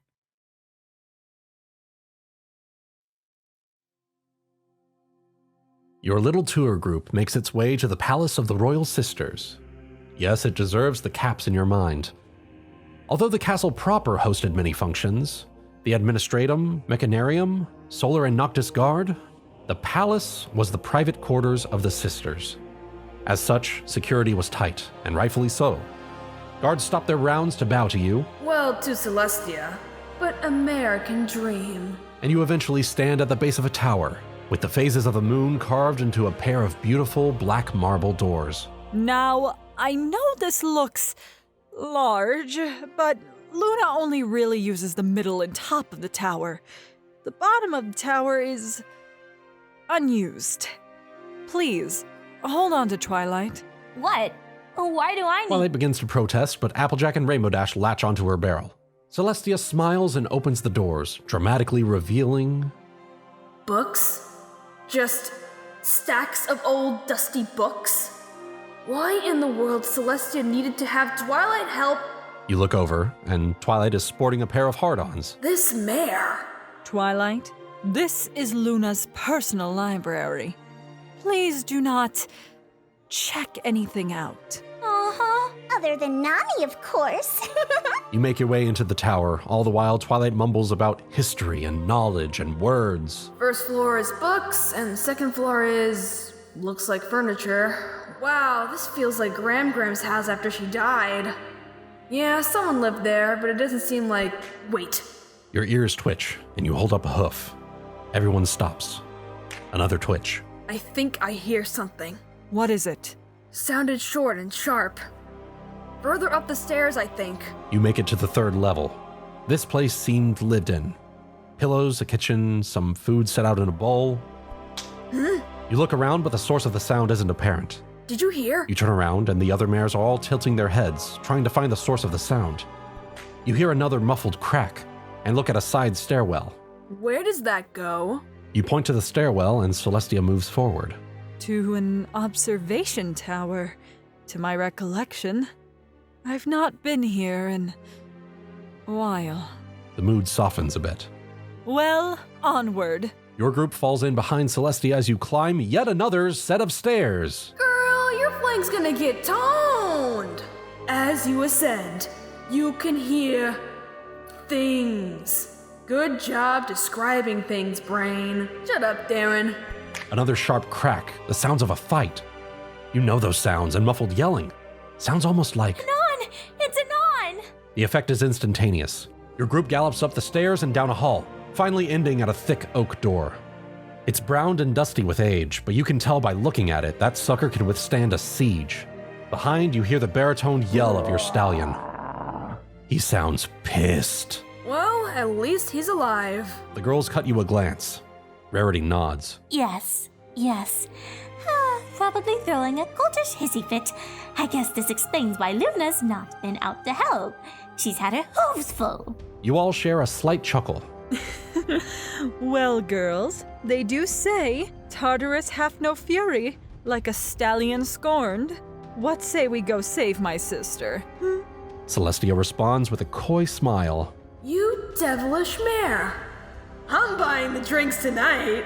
With a golden glow, the door's many locks click and thud, and the door swings open. Now, gentle reader, I don't pull you aside often. This will be the last time until the end, I promise. But I must point out that these ponies, what they saw when they opened the door, their bodies were just not ready. You will rejoin the story shortly, but give me the liberty to explain what happened to this herd and what they saw. First, Fluttershy, Twilight, RD, and Daring sported raging wing boners. And I have to add raging. Have you ever had blood flow to a body part so hard that it actually went numb? Fluttershy ended up collapsing. AJ and Pinkie Pie got weak in the legs, AJ falling face first, flank in the air, tail aside. Pinkie seemed to be shaking all over, moving yet standing still. Rarity's eyes began to unfocus and she started to drool, most unbecoming. Twilight, however, poor girl, she was front and center. She suffered the days of wing boners, sure, but then the raw scent of musk and sweat rolled over her nose and tongue. I don't believe she was coherent for quite some time afterwards. Celestia, to her credit, kept her composure, but her wings betrayed her. In a majestic display, they extended to their full height. And who could blame them? For you see, when they opened the door, Anon, the representative of all humanity, was in hour 5 of an epic struggle of wills and muscle, of sinew and sin. Scrawled over his mostly naked form were bits of lipstick, lewd words etched onto his skin in marker and mascara. Most prominently, the word bitch splitter graced his stomach, with arrows pointing down. There was evidence of bite marks on his arms and legs, and a couple hoof prints on his chest. His boxers had long since begun to cling to his package, and with the added exertion he was fully outlined. But there was so much more to drink in, gentle reader. He was bathed in a mix of baby oil and sweat, grappling with a similarly oiled princess of the night. His tacky fake wig flowed in the breeze created by Luna's wings. Her rump had the word cock tamer, with arrows pointing to her flank. If you cared to notice, you could see claw marks down her back and sides. Her right wing didn't have full range of motion anymore, but that wasn't stopping her. She was pummeling him with her good wings, smothering him in firm warmth. A scowl was on her face, but her tail was always high. She was trying to get Anon on his back, her legs locking with his, one hoof reaching down to grope lewdly. In the back of the room, a tasteful tea set was laid out, the card on the table declaring it the 10-minute tea and truce table. But no pony noticed that. And now, gentle reader, let me pull you out of hammer space and send you back to the story. You will surrender yourself to my thunder cunt, stallion! My light ring is revolving, bitch! Anon grips Luna by her barrel and bends over backwards, slamming her head and neck into the stone floor. Get on my level, scrub! Anon recovers, a giddy smile on his face. And then he notices the door is open, and every pony is staring at him. Have at you! You! Ha! Well, Luna just noticed too. They stare at you like a changeling looking into a train's headlight. Luna? The iciness of how Celestia just said her sister's name instantly sobers you up. Celestia steps forward. The measured steps of a ruler about to mete out justice. Or is it of a predator? The door glows a soft gold again. As it closes, you hear her continue. Why was I not invited?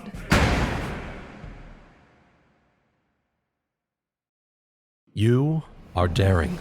And currently you are slamming your hooves against the solid oak door, cursing as loud as you dare because... That horse just stole my man! Your marshmallow flailing eventually snaps your herd out of their lust haze.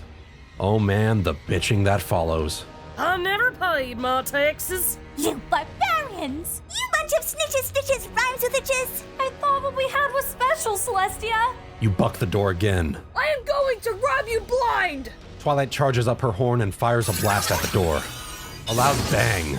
Dust everywhere. You already know what happened. Come on.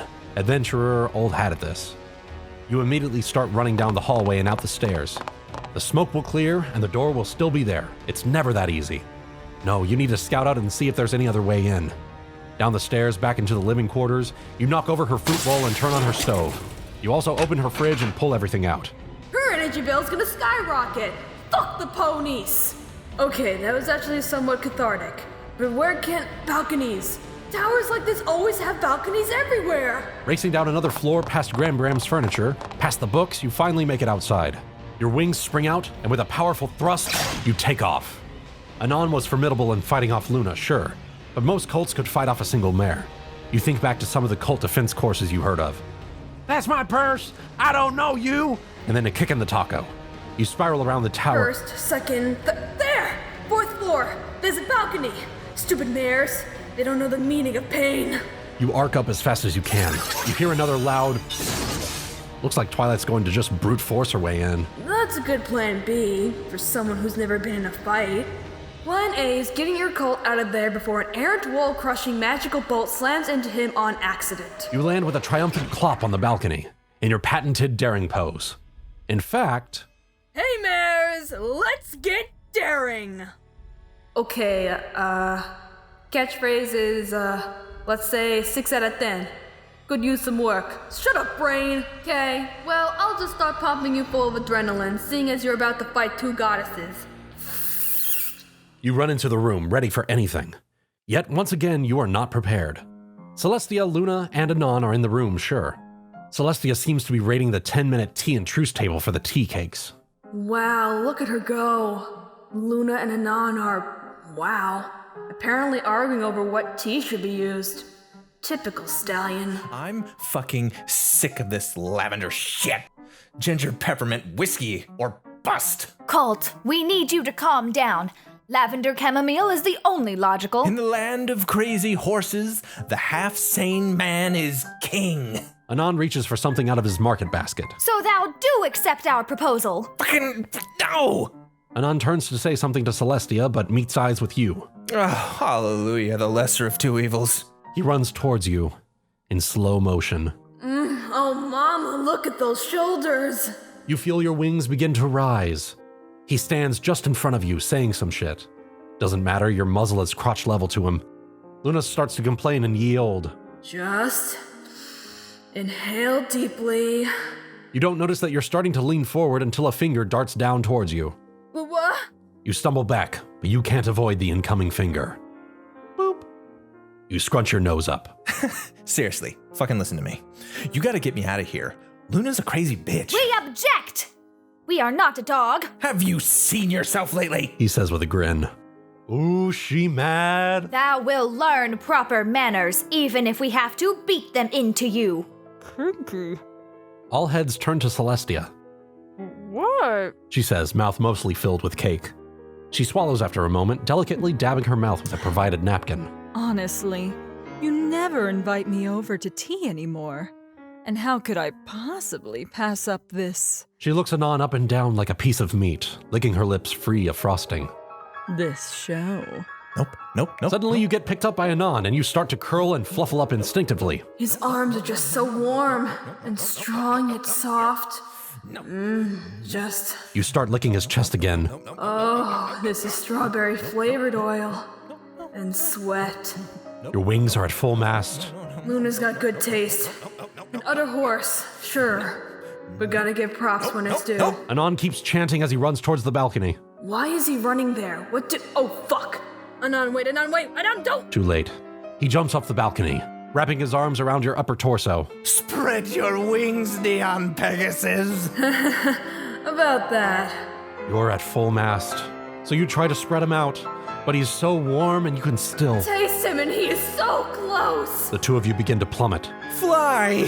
Why won't you fly? Why are you so fucking sexy? I can't help it. He shifts his fingers until oh shit, he's grabbing right around your wings, trying to spread them apart manually. Please! That's all he gets out before you orgasm hard.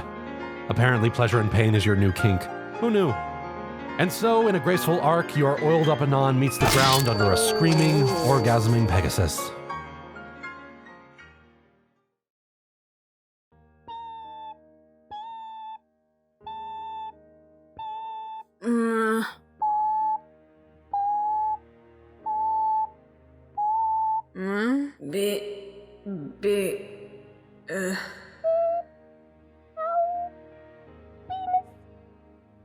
Pinkie, that's not helping.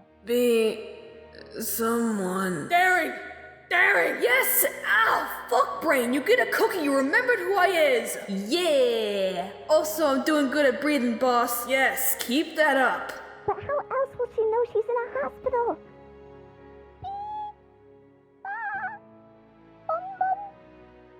You open your eyes. Good job. Just stellar at these first impressions. Well, I take it you're curious as to what happened after your, rescue? That voice! I know that voice! You turn your head over to the left. You see your herd, Pinkie mouthing beeping noises and towering over them. Celestia, come on, mouth, fucking work with me here! She smiles. Apparently the anesthesia hasn't worn off completely. Yes, it is me. And I'm sorry that every pony, jumped to conclusions. You groan in actual physical pain. Every pony's a critic. Yes, well, seeing as how, far Luna had gotten with Anon, I figured confronting them privately would spare everyone some actions they would regret. Apparently, I forgot to close the balcony door, so... She trails off as she looks at you with a half smile. So here we are. So, yours and Notana. Okay, we're getting their mouth, that's good. Fluttershy moves forward to shush you, petting your hoof gently. You're injured. Just rest. According to, witnesses, he yelled something about Zangief's spinning pile driver before you two hit the pavement. He landed on his legs, and then the momentum kind of swung you into the pavement on your side. She points with a hoof at your side.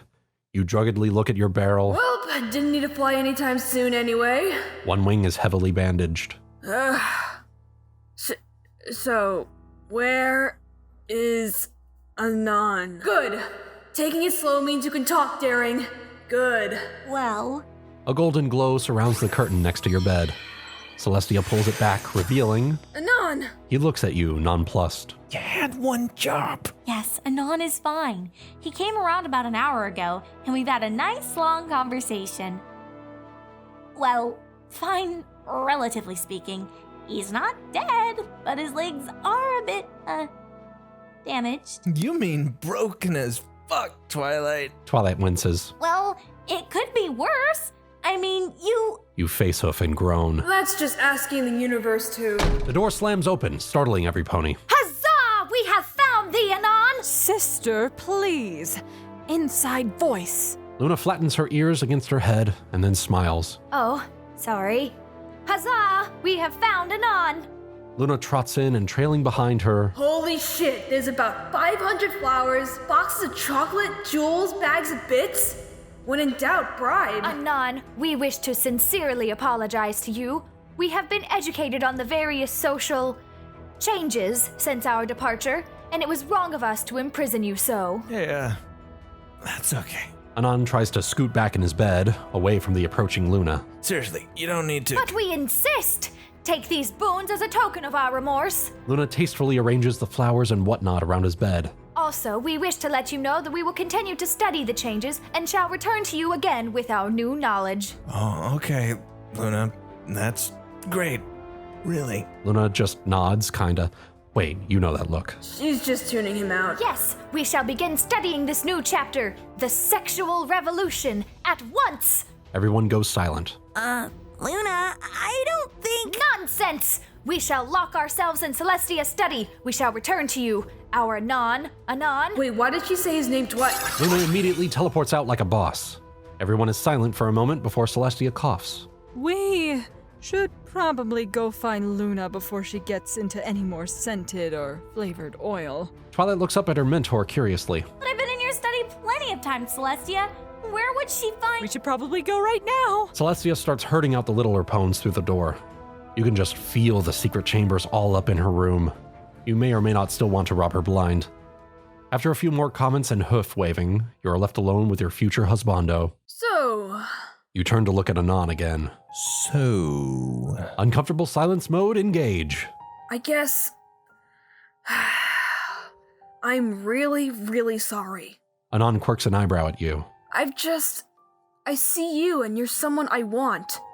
And I just let it go right to my head. I've only ever been trying to get you in me, and I haven't taken the chance or time to learn anything about you. You search his face as you talk. Anon remains silent, but isn't stopping you. And, you know, forming a herd without your knowledge and trying to get you to submit to our group is... Underhanded? Sexist? Dirty? Stupid? Arrogant? Your ears flatten against your head. Yeah, all of those things. I'm sorry. And don't do it, Mal. Don't do it, Brain. Just don't. Sorry, Darren. Heart's in control. Don't let that idiot at the controls. She'll do something really stupid. I'll leave you alone for good, if you want. Fuck! Seconds stretch into eternity as he looks around the room. Never. Here it comes. Never let it be said that I am not a generous or stupid man. What? He smiles at you. It's a half smile. Oh, Celestia, that's the greatest thing I've ever seen. I'm beginning to think that maybe, if you girls are after me so hard, maybe there's something to this whole herding business. Or at least dating to get out of my shell. You sit up in bed, ignoring the pain. And, well, I mean, look at the alternatives when I try to ignore you, Pones. He waves his hand to encompass all the swag and his 2 broken legs. I figure it's less dangerous and stupid to give you all a shot.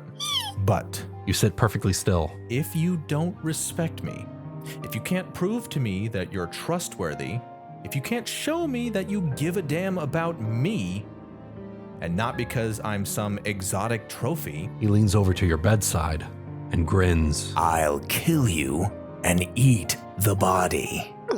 Brain shutting down, heart's overloaded. Who can take the controls? I got this! No ovaries, no! I've got something you can eat. Oh my Celestia, why did you say that? Honest to Celestia, he laughs so hard his bed is shaking. Oh, fuck. Herring, really? All right, little bone. He reaches over and ruffles your mane. You could get used to this. The drinks are on you. You look at him and match his smile. Yeah, I could get used to this. The end. Your herd squeals softly. Casting that transparency and audio boost spell outside the door was a great idea. Twilight's doing her little happy dance. The other mares are talking about what to do next, how to welcome him home. You're just smiling. The royal sisters haven't been this engaged with a stallion in centuries. And you have no plan on letting him go this easily. And by force or by love, alone or with this herd, that colt is yours. You congratulate your student and lean down for a nuzzle, causing her to blush hard. But you do love to share.